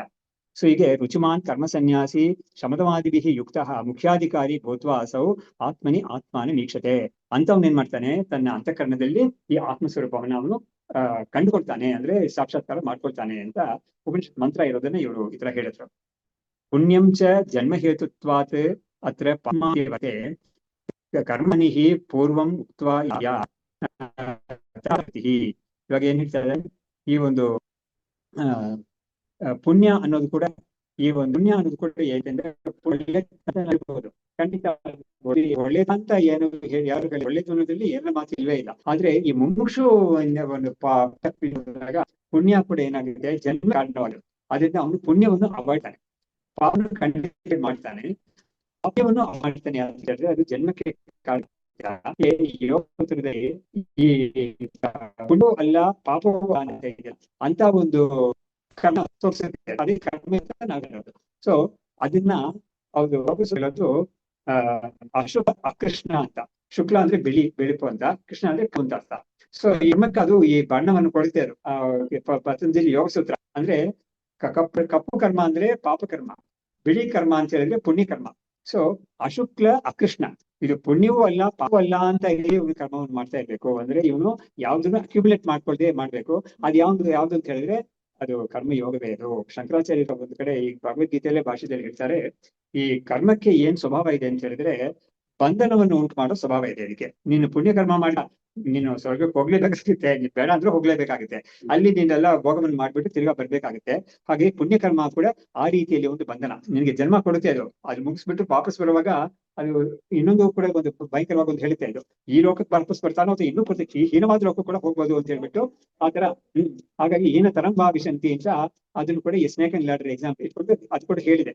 ಹಾಗಾಗಿ ಈ ಪುಣ್ಯ ಅನ್ನೋದು ಒಂದು ರೀತಿಯಲ್ಲಿ ಬಂಧಕ, ಪಾಪ ಅನ್ನೋದು ಖಂಡಿತ ನರಕಕ್ಕೆ ಇವನ್ನ ಕಳಿಸುತ್ತೆ ಅದು. ಹಾಗಾಗಿ ಎರಡು ಕೂಡ ಒಬ್ಬನಿಗೆ ಮುಕ್ತನಾಗ್ಬೇಕು ಅಂತಿರೋನಿಗೆ, ಈ ಜನ್ಮ ಮರಣಗಳಿಂದ ಮುಕ್ತನಾಗ್ಬೇಕು ಅಂತಿರೋನಿಗೆ ಈ ಎರಡು ಕೂಡ ಅವನಿಗೆ ಬ್ಯಾಲೆನ್ಸ್ ಇರಬಾರ್ದು. ಹಾಗಾಗಿ ಪುಣ್ಯವನ್ನು ಮೊದಲು ಮಾಡಿ ಮನಸ್ಸನ್ನ ಮಾಡ್ಕೋಬೇಕು, ಆಮೇಲೆ ಆ ಪುಣ್ಯದ ಮೇಲೂ ಕೂಡ ಅವನಿಗೆ ಒಂದು ಇದು ಹೋಗ್ಬೇಕು. ಹಾಗಾಗಿ ಈಗ ಇರೋನಿಗೆ ಇಂಥದಕ್ಕೆ ಶಂಕರಾಚಾರ್ಯರು ಹೇಳ್ತಾರೆ, ಕರ್ಮ ಅನ್ನೋದಕ್ಕೆ ಬೈ ಡಿಫಾಲ್ಟ್ ಅದಕ್ಕೆ ಒಂದು ಬಂಧನವನ್ನ ಉಂಟು ಮಾಡೋದು ಅಂತ ಅದ್ರ ಸ್ವಭಾವನೇ ಅದು. ಆದ್ರೆ ಈ ಕರ್ಮ ಯೋಗ ರೀತಿಯಲ್ಲಿ ಮಾಡಿದಾಗ ಆ ಸ್ವಭಾವವನ್ನು ಬಿಟ್ಟು ಅದೇನ್ ಮಾಡುತ್ತೆ, ಮೋಕ್ಷಕ್ಕೆ ಇವನ್ನ ತಯಾರು ಮಾಡುತ್ತೆ ಅಂತ ಹೇಳಿದ್ದಾರೆ. ಹಾಗಾಗಿ ಕರ್ಮಯೋಗಕ್ಕೆ ಅಷ್ಟೊಂದು ಪ್ರಾಶಸ್ತ್ಯ ಇದೆ. ಹಾಗಾಗಿ ತುಂಬಾ ಕಡೆ ಕರ್ಮಯೋಗಕ್ಕೆ ತುಂಬಾ ಒತ್ತು ಕೊಟ್ಟು ಹೇಳಿರೋದು. ಯಾಕಂದ್ರೆ ಅದೇ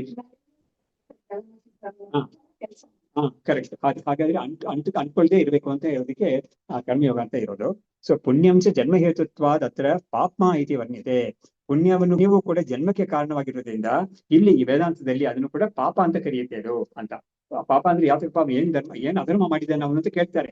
ಅದಕ್ಕೆ ಉತ್ತರ ಏನು ಅಂತ ಹೇಳಿದ್ರೆ ಅಧರ್ಮ ಏನು ಮಾಡಿಲ್ಲ ಅವನು ಕೂಡ, ಆದ್ರೆ ಈ ಪುಣ್ಯವನ್ನು ಸಂಪಾದನೆ ಮಾಡೋದೇ ಕೊಂಡು ಏನಾಗುತ್ತೆ, ಅವನಿಗೆ ಬಂಧಕವಾಗುತ್ತೆ ಅಷ್ಟೇನೆ, ಬೇರೇನಿಲ್ಲ. ಅದಕ್ಕೂ ಕೂಡ ಒಂದು ಉಪಮಾನ ಕೊಡ್ತಾರೆ. ಏನ್ ಕೊಡ್ತಾರೆ ಅಂತ ಹೇಳಿದ್ರೆ, ಜೈಲಲ್ಲಿ ಇರೋನಿಗೆ ಒಂದು ಸರ್ಪಣಿ ಕಟ್ಟಿರ್ತಾರೆ ಅವನಿಗೆ. ಹಳೆ ಕಾಲದಲ್ಲಿ ಇವಾಗ ಇದೆಯೋ ಅಂತ ಗೊತ್ತಿಲ್ಲ, ಹಳೆ ಕಾಲದಲ್ಲಿ ಜೈಲಲ್ಲಿ ಇರುವಾಗಲೇ ಪಾಪ ಅವನಿಗೊಂದು ಸರ್ಪಣಿ ಕಟ್ಟಿರ್ತಾರೆ, ಭಾರವಾದ ಗುಂಡೆಲ್ಲ ಇರ್ತಾರೆ ಅದಕ್ಕೆ. ಅದು ಕಬ್ಬಿಣದಲ್ಲಿ ಹಾಕಿದ್ರೆ ಏನು, ಚಿನ್ನದಲ್ಲಿ ಹಾಕಿದ್ರೆ ಏನೋ ಅಂದ. ಸೊ ಚಿನ್ನದಲ್ಲಿ ಅದನ್ನ ಹಾಕಿದ್ರು ಕೂಡ ಸರ್ಪಣಿ ನಿನ್ನ ಆ ಕಡೆ ಈ ಕಡೆ ಓಡಾಡದೆ ಅದು ನಿನ್ನ ಕಂಟಾಕುತ್ತೆ. ಅದು ಆ ಸರ್ಪಣಿ ಅನ್ನೋದು ಬಂಗಾರದಲ್ಲಿ ಮಾಡಿದ್ರೆ ಏನು, ಕಬ್ಬಿಣದಲ್ಲಿ ಮಾಡಿದ್ರೆ ಏನು ಅಂತ. ಸೊ ಬಂಗಾರದಲ್ಲಿ ಮಾಡಿರೋ ಸರ್ಪಣಿ ಪುಣ್ಯ ಅನ್ನೋದು, ಕಬ್ಬಿಣದಲ್ಲಿ ಮಾಡಿರೋದು ಪಾಪ ಅನ್ನೋದು ಅಂತ ಅದರ ಒಂದು ಉಪಮಾನ ಕೊಟ್ಟಿದ್ದಾರೆ. ಹೀಗೆ ಬ್ರಹ್ಮತ್ವಮೇವ ಬ್ರಾಹ್ಮಣ್ಯಂ ಇತಿ ಅಭಿಪ್ರಾಯಂ ಆತ್ಮನಃ ವಿಶದೀಕರ್ತುಮಾಹ ಏಷ ಬ್ರಹ್ಮಲೋಕಃ ಇತಿ ಈದೃಶಂ ಅಂತ ನೋಡಿ. ಇವಾಗ ಏನ್ ಹೇಳ್ತೆ ಅಂದ್ರೆ, ನಮಗೆ ಬ್ರಾಹ್ಮಣ ಅಂತ ಒಂದು ಶಬ್ದವನ್ನ ನಾವು ಉಪಯೋಗಿಸ್ತೀವಿ, ಅವ್ರು ಬ್ರಾಹ್ಮಣ ಜಾತಿಗೆ ಸೇರಿದವರು ಅಂತ. ಆದ್ರೆ ಈ ಉಪನಿಷತ್ ಏನ್ ಮಾಡ್ತೀವಿ, ಈ ಜಾಗದಲ್ಲಿ ಆ ಬ್ರಾಹ್ಮಣ ಅಂತ ಯಾರು ಹೇಳ್ತಾರೆ ಅಂದ್ರೆ ಬ್ರಹ್ಮಜ್ಞಾನಿ ಇರೋನ್ನ ಬ್ರಾಹ್ಮಣ ಅಂತ ಹೇಳ್ತಾರೆ. ಹಾಗಾಗಿ ಬ್ರಹ್ಮವನ್ನು ಯಾರು ಅಕ್ಷರವಾಗಿ ಸಾಕ್ಷಾತ್ಕಾರ ಮಾಡ್ಕೊಂಡಿದ್ದಾನೋ ಅವನ್ನ ಬ್ರಾಹ್ಮಣ ಅಂತ ಹೇಳುತ್ತೆ ಇದು ಅಂತ ಹೇಳ್ತಾರೆ. ಹೇಳಿ ಸಸಾಧನಾಯ ವಿದ್ಯಾಯಾಹ ಸಂಪೂರ್ಣತ್ವಾದಯಂ ನೃಪಃ ಸ್ವದೇಹ ಸಹಿತಂ ರಾಜ್ಯಂ ಗುರವೇ ಅಸ್ಮೈ ನ್ಯವೇದಯತೆ. ಈ ಜನಕ ಏನ್ ಮಾಡ್ತಾನೆ, ಅವನು ಚಕ್ರವರ್ತಿ, ಜನಕ ಅನ್ನೋ ಸಾರ್ವಭೌಮ ಅಂತ ಹೇಳ್ಬೋದು, ಅಂತ ಚಕ್ರವರ್ತಿ ಆಗಿರೋನು ಈ ಆತ್ಮಜ್ಞಾನವನ್ನು ಅವನು ಪಡ್ಕೊಂಡ್ಬಿಟ್ಟ. ಅಭಯಂ ವೈ ಜನಕ ಪ್ರಾಪ್ತೋಸಿ ಅಂತ ಯಾಜ್ಞವಲ್ಕ್ಯರೇ ಅವನ್ನ ನೋಡಿ ನೀನು ಅಭಯ ಅಂತ ಯಾವ ಬ್ರಹ್ಮ ಇದೆಯೋ ಆ ಬ್ರಹ್ಮವನ್ನ ನೀನು ಹೊಂದ್ಬಿಟ್ಟಿದ್ಯಾ, ಆ ಸ್ವರೂಪವನ್ನು ನೀನು ಹೊಂದಿದ್ಯಾ ಅಂತ ಹೇಳ್ಬಿಟ್ಟು ಸೇರ್ತಾರೆ. ಅವಾಗ ಇವನೇನ್ ಮಾಡ್ತಾನೆ ಅಂದ್ರೆ ಸಾಧನಾಯ ವಿದ್ಯಾಯ ಸಂಪೂರ್ಣತ್ವಾದ, ಇವನು ಪಡ್ಕೊಂಡಿರೋ ವಿದ್ಯೆ ಪಡ್ಕೊಂಡಾಯ್ತು. ಎಂತ ವಿದ್ಯೆ? ಈ ಸಾಧನಗಳಿಂದ ಕೂಡಿರೋ ವಿದ್ಯೆ, ಅಂದ್ರೆ ಅದಕ್ಕೆ ಬೇಕಾಗಿರೋ ಕ್ವಾಲಿಫಿಕೇಶನ್ಸ್ ಎಲ್ಲ ಪಡೆದು ಅವನು ಈ ವಿದ್ಯೆಯನ್ನ ಗಳಿಸಿದ್ದಾನೆ. ಅವನೇನ್ ಮಾಡ್ತಾನೆ ಇವಾಗ, ಅವ್ನಿಗೆ ಇನ್ಮೇಲೆ ಗಳಿಸ್ಬೇಕಾದ ಯಾವ್ದು ಇಲ್ವೇ ಇಲ್ಲ ಅವನಿಗೆ. ಅವಾಗ ಏನ್ ಮಾಡ್ತಾನೆ ಅಂದ್ರೆ ಎಷ್ಟೋ ಚೆನ್ನಾಗಿದೆ ಕೇಳಕ್ಕೇನೆ, ಸ್ವದೇಹ ಸಹಿತಂ ರಾಜ್ಯಂ ಗುರವೇ ತನ್ನನ್ನು ಸೇರಿಸ್ಕೊಂಡು ರಾಜ್ಯವನ್ನು ಸೇರಿದು ಗುರುಗಳಿಗೆ ಮಾಡ್ತೀನಿ ಅಂತ ಹೇಳೋನು. ಹಾಗಾಗಿ ಇದು ಅವನು ಅದಕ್ಕೆ ನಾವು ಇಂಥ ಒಂದು ವಿದ್ಯೆ ಪಡೆದಿದ್ದೀವಲ್ಲ, ಅದು ಅದಕ್ಕೆ ಏನ್ ನಿಷ್ಕೃತಿ ಕೊಡೋದು, ಗುರುಗಳಿಗೆ ನಾನು ಏನ್ ನಿಷ್ಕೃತಿ ಕೊಡೋದು. ಯಾಕೆ ನೋಡಿ, ಯಾವುದೇ ಒಂದು ವಿದ್ಯೆ ಲೋಕದಲ್ಲಿ ಪಡ್ಕೊಂಡ್ರು ಕೂಡ ಖಂಡಿತ ಅದಕ್ಕೆ ರಿಟರ್ನ್ ನಾವು ಕೊಡ್ಬೇಕದು. ಅದು ಸ್ಕೂಲ್ ಸೇರಿದ್ರೆ ಫೀಸ್ ತಗೊಳ್ತಾರೆ, ಇಲ್ಲ ಅಂತ ಹೇಳ್ತಾ ಇಲ್ಲ. ಬಟ್ ಏನೇ ಆದ್ರೂ ಕೂಡ ನೋಡಿ, ಇವಾಗ ಎಷ್ಟೋ ಕಡೆ ಇವಾಗ ಕೂಡ ಒಂದು ಟ್ರೀಟ್ಮೆಂಟ್ ಒಬ್ಬ ತಗೊಂಡವ್ರು ಡಾಕ್ಟರ್ ಹತ್ರ ಒಂದು ಸರ್ಜರಿ ಏನೋ ಮಾಡಿದ್ರು.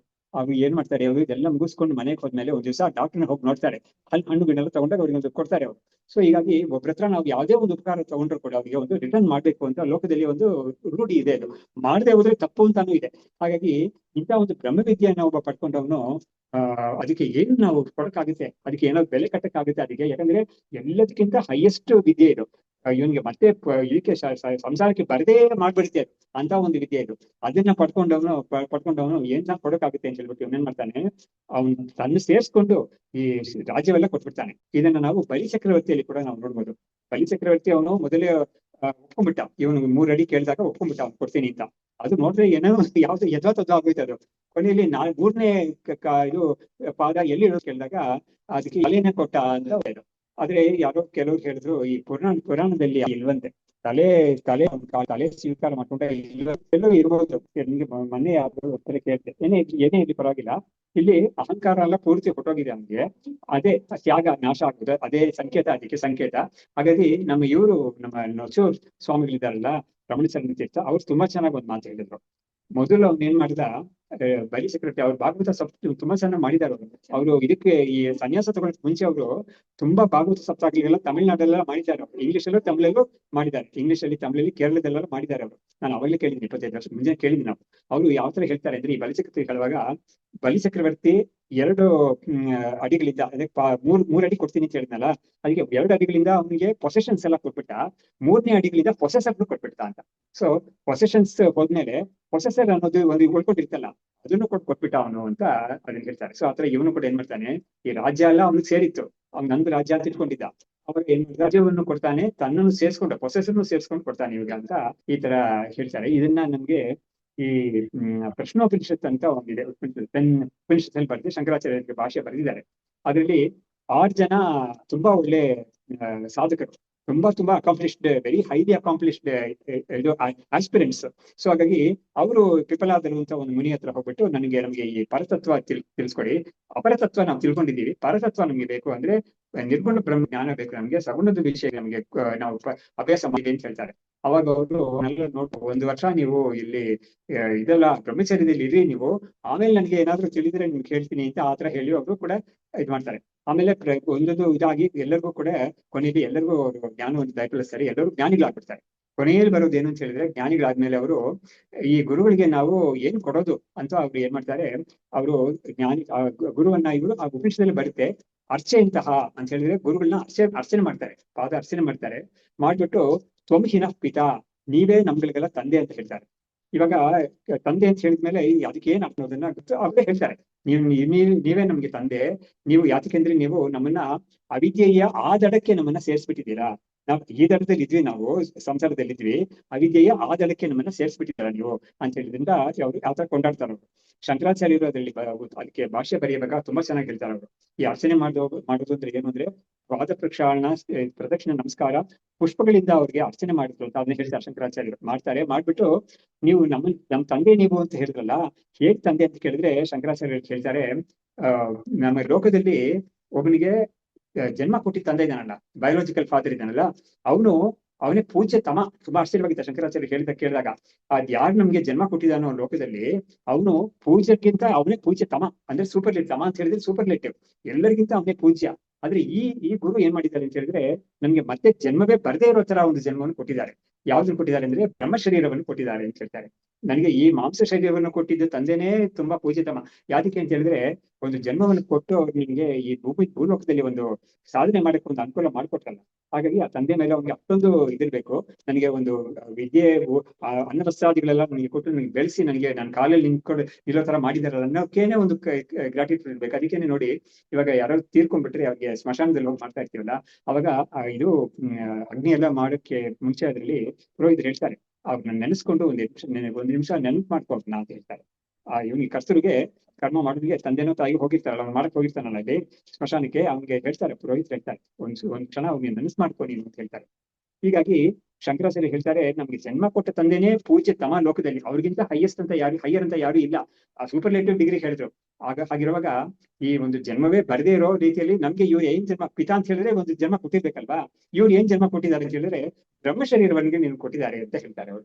ನೀನು ಬ್ರಹ್ಮ ಸ್ವರೂಪವೇ ಅಂತ ಒಂದು ಜ್ಞಾನವನ್ನ ನಿಮಗೆ ಕೊಟ್ಟಿರ್ತಾರೆ. ಹಾಗಾಗಿ ಬ್ರಹ್ಮ ಶರೀರವನ್ನ ಪ್ರದಾನ ಮಾಡಿದ್ರಲ್ಲ ಗುರುಗಳು, ಅವ್ರಿಗೆ ನನ್ನ ತಂದೆ ಅಂತ ಹೇಳ್ತಾ ಇದ್ದಾರೆ ಅಂತ ಶಂಕರಾಚಾರ್ಯ ತುಂಬಾ ಚೆನ್ನಾಗಿ ಅಲ್ಲಿ ಒಂದು ವಿವರಣೆ ಕೊಡ್ತಾರೆ. ಹೀಗೆ ಹೇಳ್ಬಿಟ್ಟು, ಆಖ್ಯಾಯಿಕಾಂ ಪರಿತ್ಯಜ್ಯ ಶ್ರುತಿ ಅಸ್ಮದನುಗ್ರಹಾತ್ ಸಗುಣಂ ನಿರ್ಗುಣಂ ಬ್ರಹ್ಮ ಸಂಕ್ಷಿಪ್ಯ ಊಚೆ ಸಭಾ ಇದೆ. ಹೀಗಾಗಿ ಈ ಒಂದು ನೋಡಿ, ಬೃಹದಾರಣ್ಯಕ ಅಂದ್ರೆ ಅಷ್ಟು ಅಗಾಧವಾದ ದೊಡ್ಡ ಉಪನಿಷತ್ ಅದು. ಅದನ್ನ ಸಂಗ್ರಹ ಮಾಡಿ ಹೇಳೋದ್ರಿಂದ ತುಂಬಾ ಕಷ್ಟ. ಅದಕ್ಕೆ ಯಾರೋ ಒಬ್ರು ಹೇಳಿದ್ರು, ನಾನು ನಾವು ನೋಡಿ ಈ ವಿಷಯವಾಗಿ ನೀವು ಒಂದು 10 ನಿಮಿಷ ನೀವು ಮಾತಾಡ್ಬೇಕು ಚೆನ್ನಾಗಿರುತ್ತೆ ಅಂತ ಕೇಳಿದಕ್ಕೆ ಅವ್ರು ಹೇಳಿದ್ರು, ನೋಡು, ನನಗೆ ತುಂಬಾ ದೊಡ್ಡ ವಿಷಯವನ್ನ ತುಂಬಾ ಸಂಗ್ರಹ ಕೇಳೋದು ತುಂಬಾ ಕಷ್ಟ. ಸಾಮಾನ್ಯ ವಿಷಯ ನಾನೇ ಒಂದು ವರ್ಷ ಏನು 1 ಗಂಟೆ ಹೊತ್ತು ಮಾತಾಡ್ತೀನಿ, ಆದ್ರೆ ಇಂಥ ಒಂದು ವಿಷಯವನ್ನ 10 ನಿಮಿಷ ಮಾತಾಡೋದಿಲ್ಲ, ತುಂಬಾ ಕಷ್ಟ ಅಂತ ಹೇಳಿದ್ರು. ಒಂದು ವಿಷಯ ಇದೆಯಲ್ಲ, ಬೃಹದಾರಣ್ಯಕ ಅನ್ನೋದೇ ಅದು ಹೆಸರು ಇದೆ, ಅಷ್ಟು ದೊಡ್ಡ ಇದು. ಅದನ್ನ ಇವರು ಅಷ್ಟೊಂದು ಮಂತ್ರಗಳಲ್ಲಿ ಬಂದಿರೋ ಕಾಂಪ್ಲಿಕೇಟ್ ಆಗಿರೋ ವಿಷಯಗಳೆಲ್ಲವೂ ಸುಲಭವಾದ ಶೈಲಿಯಲ್ಲಿ ನಮ್ಗೆ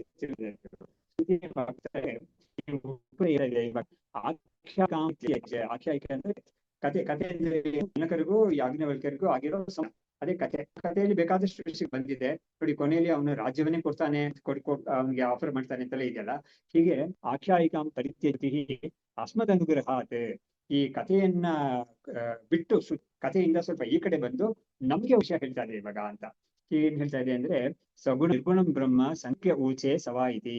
ಹೀಗಾಗಿ ಸಗುಣ ಬ್ರಹ್ಮ ಅಂದ್ರೆ ಏನು, ನಿರ್ಗುಣ ಬ್ರಹ್ಮ ಅಂದ್ರೆ ಅದನ್ನ ಸಂಕ್ಷೇಪವಾಗಿ ಈ ಶ್ರುತಿ ಹೇಳ್ತಾ ಇದೆ ನಮ್ಗೆ ಅಂತ ಹೇಳ್ಬಿಟ್ಟು, ಒಂದೊಂದಕ್ಕೂ ಒಂದೊಂದು ಶ್ಲೋಕ, ಸಗುಣ ಬ್ರಹ್ಮಕ್ಕೆ ಒಂದು ಶ್ಲೋಕ, ನಿರ್ಗುಣ ಬ್ರಹ್ಮಕ್ಕೆ ಶ್ಲೋಕ ಹೇಳ್ತಾ ಇದ್ದಾರೆ. ಹೇಗೆ ಪೂಜಾ ಸ್ವೀಕಾರ ದಾತೃತ್ವ ಗುಣಯುಕ್ತಂ ಮಹೇಶ್ವರಂ ಯಹ ಉಪಾಸ್ತೆ ಪುಮಾನ್ ಯಥೇಷ್ಟಂ ಲಭತೆ ಧನಂ ಅಂತ. ಪೂಜಾ ಸ್ವೀಕಾರ ದಾತೃತ್ವ ಗುಣಯುಕ್ತಂ ಮಹೇಶ್ವರಂ ಅಂದ್ರೆ ಏನಾಯ್ತು, ಬ್ರಹ್ಮವೇ ಈಶ್ವರ ಅನ್ನೋದು ಬ್ರಹ್ಮವೇ ಖಂಡಿತ.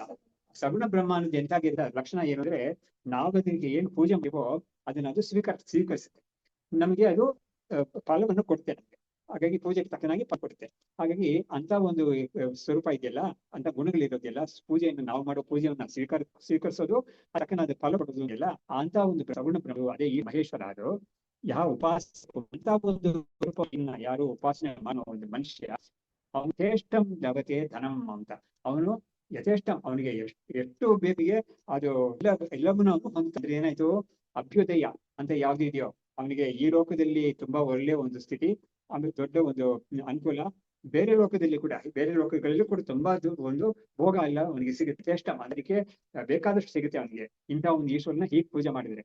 ಇವಾಗ ನೆಕ್ಸ್ಟ್ ಇಲ್ಲಿ ಹೇಳ್ತಾ ಇದ್ದಾರೆ, ವಿದ್ವದ್ದೃಷ್ಟ್ಯಾ ಸೈವ ಆತ್ಮ ಜರಾಮರಣ ವರ್ಜಿತ ಆನಂದ ಭಯಹೀನ ಅಜ ಚ ಬ್ರಹ್ಮ ಏವ ಅಜೋ ಚ ಈ ತರಹ ಇವಾಗ ಇದು ಉಪಾಸನೆ ಮಾಡೋ ದೃಷ್ಟ್ಯ, ಅಂದ್ರೆ ಉಪಾಸನೆ ಮಾಡೋರು ಯಾರು ಆ ಬ್ರಹ್ಮ ಜ್ಞಾನವನ್ನು ಅವರು ಅಪೇಕ್ಷೆ ಪಡದೆ, ಅದೇ ಅಪೇಕ್ಷೆ ಇದ್ರೆ ಅವ್ರಿಗೆ ರುಚಿ ಇಲ್ಲ ಇದ್ರಲ್ಲಿ, ಅವ್ರಿಗೆ ರುಚಿ ಇದ್ರಲ್ಲಿ. ಇವರು ಇಂಥ ಒಂದು ಕರ್ಮವನ್ನ ಮಾಡಿ ಈಶ್ವರನ ಈಶ್ವರನ ಒಲಿಸ್ಕೊಳ್ತಾರೆ, ಈಶ್ವರನಿಗೆ ಪ್ರೀತಿಯಾಗಿ ಅವ್ರಿಗೆ ಫಲ ಕೊಡ್ತಾರೆ, ಅದು ಸಗುಣ ಈಶ್ವರ. ಆದ್ರೆ ಅದೇ ಸಗುಣ ಈಶ್ವರನ್ನ ಬ್ರಹ್ಮವನ್ನ ನಾವು ವಿದ್ವತ್ ದೃಷ್ಟಿಯ ಅಂದ್ರೆ ಜ್ಞಾನ ದೃಷ್ಟಿಯ ಹೇಗ್ ನೋಡಿದ್ರೆ ಅವ್ನು ಎಂತದಾಗಿರುತ್ತೆ, ಅದು ಅದೇ ಬ್ರಹ್ಮ ಒಂದು ಸ್ವಲ್ಪ ಒಂದೇನೆ. ಅದು ಈ ದೃಷ್ಟಿಯ ನೋಡಿದ್ರೆ ಅದು ಈಶ್ವರ ಅಂತ ಅನ್ಸ್ಕೊಳ್ಳುತ್ತೆ, ಆ ದೃಷ್ಟಿ ನೋಡಿದ್ರೆ ಅದು ನಿರ್ಗುಣ ಬ್ರಹ್ಮ ಅಂತ ಅನ್ಸ್ಕೊಳ್ಳುತ್ತೆ. ಹಾಗಾದ್ರೆ ನಿರ್ಗುಣ ಬ್ರಹ್ಮದ ಒಂದು ಇದು ಕಲ್ಪನೆ ಹೇಗಿರ್ಬೇಕು ಅಂತ ಹೇಳಿದ್ರೆ ಅದಿಲ್ಲಿ ಹೇಳ್ತಾ ಇದ್ದಾರೆ, ವಿದ್ವತ್ ದೃಷ್ಟಿಯ ಶೈವ ಆತ್ಮ ಜರಾಮರಣ ವರ್ಜಿತ. ಅದೇನೆ ಇದು ಜರಾಮರಣ ವರ್ಜಿತ ಅಂದ್ರೆ ಅದಕ್ಕೆ ಹುಟ್ಟು ಸಾವು ಇಲ್ಲದೇ ಇರೋ ಒಂದು ಸ್ವರೂಪ, ಆನಂದ ಸ್ವರೂಪವೇ ಅದು. ಭಯಹೀನ ಅಂದ್ರೆ ಎರಡನೇದು ಒಂದೇ ಇಲ್ಲ, ಅದಕ್ಕೆ ಭಯ ಉಂಟು. ಒಂದು ಕಡೆ ಇದ್ದಾರೆ ಇವಾಗ ಸಗುಣ ಬ್ರಹ್ಮ ಅಂತ ಒಂದು ಇದೆಯಲ್ಲ, ಅದು ನಾನ್ ಬೇರೆ ಅದು ಬೇರೆ ಅಂತ ಅದರಿಂದಾನೆ ಆ ಬುದ್ಧಿಯಿಂದಾನೆ ಪೂಜೆ ಮಾಡ್ತಾನೆ ಅವನು. ಅವಾಗ ಅವನಿಗೆ ಯಾವೊಂದು ಈಶ್ವರನ್ನ ಅವನ ದೇವ್ರನ್ನ ಅವನು ನನಗಿಂತ ಬೇರೆ ಆಗಿದೆ ಅಂತ ತಿಳ್ಕೊಂಡು ಆ ದೇವ್ರನ್ನ ಪೂಜೆ ಮಾಡ್ತಾನೋ ಅದು ಅವನು ಅಜ್ಞಾನಿ ಅಂತ ಹೇಳುತ್ತೆ. ಈ ಬೃಹದಾರಣ್ಯಕ ಉಪನಿಷತ್ತು ಹೇಳೋದು ಯಾತಕ್ಕೆ ಹೇಳುತ್ತೆ ಅಂತ ಹೇಳಿದ್ರೆ, ಅವನಿಂದ ನಿಮಗೆ ಪಾಲಿಕೆ ಖಂಡಿತ. ಯಾಕಂದ್ರೆ ನಿನಗೆ ಯಾವತ್ತೂ ಕೂಡ ಅವನು ನಿನ್ಗೆ ಏನಾದ್ರು ಒಂದು ಕಂಪ್ಲೇಂಟ್ ಮಾಡ್ಬೋದು, ನಿನ್ಗೆ ಏನಾದ್ರು ಒಂದು ಪಾಪಗಳನ್ನು ಕೊಡ್ಬೋದು ಅಂತ ಒಂದು ಸ್ಥಿತಿಲಿ ಅವನಿದ್ದಾನೆ. ನೀನು ಅವನಿಗೆ ಅಧೀನನಾಗೆ ಇದೆಯಾ ನೀನು, ಅದನ್ನ ಅಜ್ಞಾನಿ ಅಂತ ಹೇಳ್ತಾರೆ. ಆದ್ರೆ ಯಾರು ಅವ್ನು ಬೇರೆ ನಾನ್ ಬೇರೆ ಅಲ್ಲ ಅಂತ ಒಂದು ಬುದ್ಧಿಯಿಂದ ಒಂದು ಭಾವನೆ ಇದೆಯೋ ಅವನಿಗೆ ಭಯವೇ ಇಲ್ಲ. ಯಾಕಂದ್ರೆ ದ್ವಿತೀಯಾದ್ವೈ ಭಯಂ ಭವತಿ ಅಂತ ಉಪನಿಷತ್ತು ಹೇಳಿದೆ. ಎರಡನೇ ವಸ್ತು ಇದ್ರೆ ಅದರಿಂದ ನನಗೆ ಭಯ ಇದೆ ಅಂತ. ಅದು ಎರಡನೇ ವಸ್ತು ಒಂದು ಮನುಷ್ಯನಾಗಿರ್ಬೋದು, ಒಂದು ಪ್ರಾಣಿ ಆಗಿರ್ಬೋದು. ನೋಡಿ ಅದಕ್ಕೆ ಎಷ್ಟೋ ಜನಕ್ಕೆ ಚೆನ್ನಾಗಿ ವಯಸ್ಸಾಗಿರುತ್ತೆ, ಬಾಕಿ ಎಲ್ಲ ವಿಷಯದಲ್ಲಿ ಅವ್ರಿಗೆ ಏನಿ ಒಂದು ಜಿಲ್ಲೆ ನೋಡ್ಬಿಟ್ರೆ ಅವ್ರಿಗೆ ತುಂಬಾ ಭಯ ಆಗುತ್ತೆ. ಹಾವು ಅಂತ ಆಡ್ತಾ ಇರ್ತಾರೆ, ಅದ್ರ ಜಿಲ್ಲೆ ಬಂದ್ಬಿಟ್ರೆ ಅಥವಾ ಒಂದು ಇಲಿ ಬಂದ್ರೆ ಅಥವಾ ಒಂದು ಹಲ್ಲಿ ಇಂಥದಕ್ಕೆ ತುಂಬಾ ಭಯ ಪಡ್ತಾರೆ. ಹಾಗಾಗಿ ಈ ಎರಡನೇ ವಸ್ತು ಅದು ಮನುಷ್ಯ ಆಗಿರ್ಬೋದು, ಪ್ರಾಣಿ ಆಗಿರ್ಬೋದು, ಅಥವಾ ಬೇರೆ ಏನಾದ್ರೂ ಒಂದು ವಸ್ತುಗಳೇ ಇರ್ಬೋದು. ಅದು ನೋಡಿ ಒಂದು ಸುಮ್ಮನೆ ಕೂತಿದ್ದಾನೆ ಅವನ ಇದ್ರಲ್ಲಿ ಏನೋ ಒಂದು ಮೇಲ್ಗಡೆ ತುಂಬಾ ದೊಡ್ಡ ಒಂದು ಇದು ಥಂಡರ್ ಸ್ಟ್ರೈಕ್ ಆದ್ರೆ ಏನೋ ಬೀರೋ ಅಥವಾ ಸೀಲಿಂಗ್ ಅಲ್ಲಿನಲ್ಲಿ ಬಿದ್ದುಬಿಡ್ತಲ್ವಾ ಅದು. ಸೊ ಹಾಗಾಗಿ ಜಡ ವಸ್ತುವಿಂದಾನು ಅವನಿಗೆ ಭಯ ಇರುತ್ತೆ, ಚೇತನ ವಸ್ತುವಿಂದಾನು ಅವನಿಗೆ ಭಯ ಇರುತ್ತೆ. ಸೊ ಎರಡನೇ ವಸ್ತುವಿಂದ ಖಂಡಿತ ಭಯ ತಪ್ಪಿದ್ದಲ್ಲ ಅಂತ ಇರುತ್ತೆ. ಹಾಗಾಗಿ ವಿದ್ವತ್ ದೃಷ್ಟಿಯ ಅಸವಾಗಿ ಜ್ಞಾನ ದೃಷ್ಟಿಯಿಂದ ನೋಡಿದಾಗ ಅದೇ ಬ್ರಹ್ಮವೇ ಇವನಿಗೆ ಹೇಗೆ ಇವನು ಕಾಣ್ತಾನೆ ಅಂತ ಹೇಳಿದ್ರೆ, ಅದು ಜರಾಮರಣ ವರ್ಜಿತನಾಗಿರೋ ಆನಂದ ಸ್ವರೂಪವಾಗಿರೋ ಭಯಹೀನ ಸ್ವರೂಪವಾಗಿ ಆ ಬ್ರಹ್ಮಯೇ ಅಜೋ ಚ ನಚ ಈ ತರಹ ಅದೇನೆ, ಮತ್ತು ಹುಟ್ಟೆ ಇಲ್ಲದೆ ಇರೋದು ಅಜಹ. ಹಾಗಾಗಿ ಅಂಥದ್ದೇ ಈ ಸ್ವರೂಪವನ್ನಾಗಿ ಆಗ್ತಾನವನು. ಸೊ ಹಾಗಾಗಿ ಅಂತ ಬ್ರಹ್ಮವನ್ನ ಇವನು ನಿರ್ಗುಣವಾಗಿ ನೋಡಿದ್ರೆ ಇವನು ಸ್ವರೂಪವೇ ಆಗೋಗ್ಬಿಡ್ತಾನೆ. ಆದ್ರೆ ಸಗುಣ ಈಶ್ವರನಾಗಿ ನೋಡಿದ್ರೆ ಇವನು ಯಾವತ್ತೂ ಕೂಡ ಇವನಿಗೆ ಪೂಜೆ ಮಾಡ್ತಾನೆ, ಅದರಿಂದ ಫಲವನ್ನು ಪಡ್ಕೊಳ್ತಾನೆ ಅಂತ. ಹಾಗಾಗಿ ಅದ್ರ ಜೊತೆಗೆ ಇವನು ಅಭೇದ ಬೆಳೆಸ್ಕೋಬೇಕು ಅಂತ ಹೇಳಿದ್ರೆ ಅದಕ್ಕೂ ದಾರಿ ಇದೆ. ಹಾಗಾಗಿ ನಮ್ಮ ಇವರು ಮಧುಸೂದನ ಸರಸ್ವತಿಗಳು ತುಂಬಾ ಚೆನ್ನಾಗಿರೋ ಒಂದು ಮೆಥಡ್ ತೋರಿಸಿದ್ದಾರೆ. 3 ಸ್ಟೇಜಸ್ ಹೇಳಿದ್ದಾರೆ ಅವರು.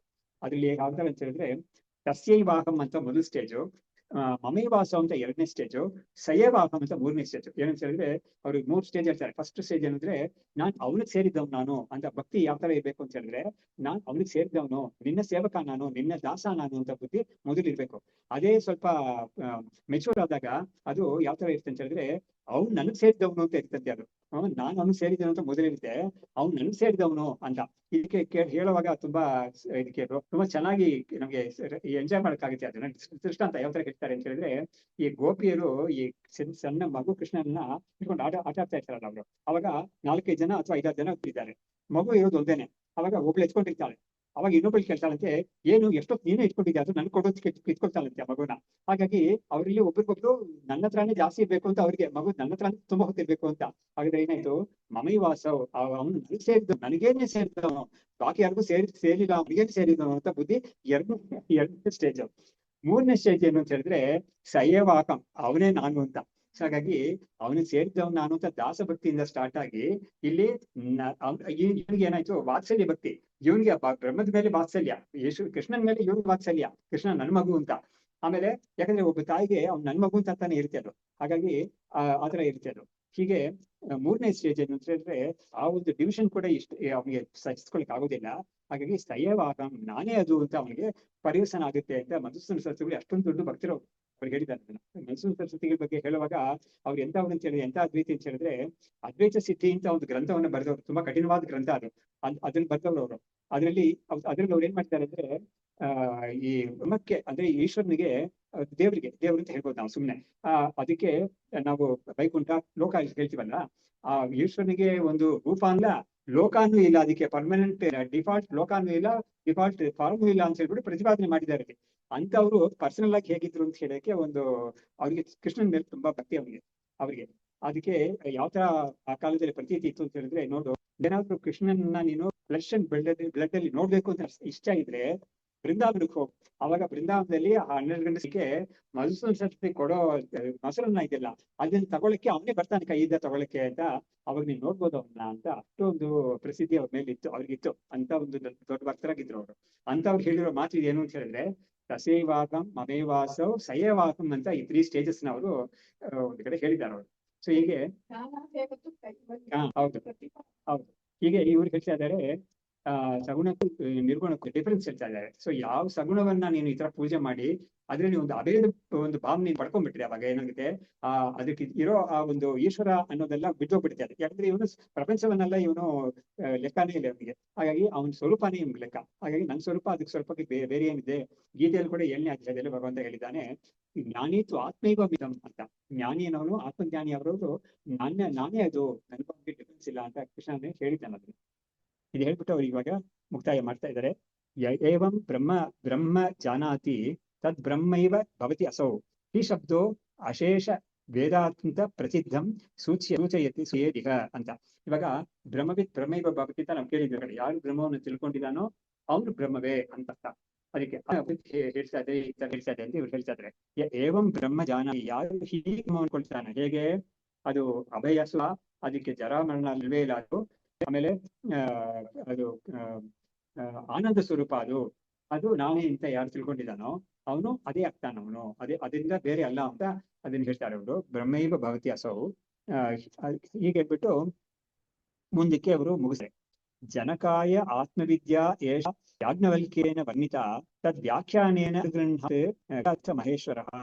ಇವರು ವಿದ್ಯಾರ್ಥಿ ಇರ್ತಾರೆ. ಅವ್ರ ಮೇಲೆ ಎಲ್ಲ ನಮಸ್ಕಾರ ಮಾಡ್ತಾರೆ ಹೇಳ್ತಾರೆ. ಸೊ ಅವರಿಗೆ ಆತ್ಮವಿದ್ಯೆಯನ್ನು ಯಾಜ್ಞವಲ್ಕಿಸಿದ್ರೆ ಆ ವಿದ್ಯೆಯನ್ನು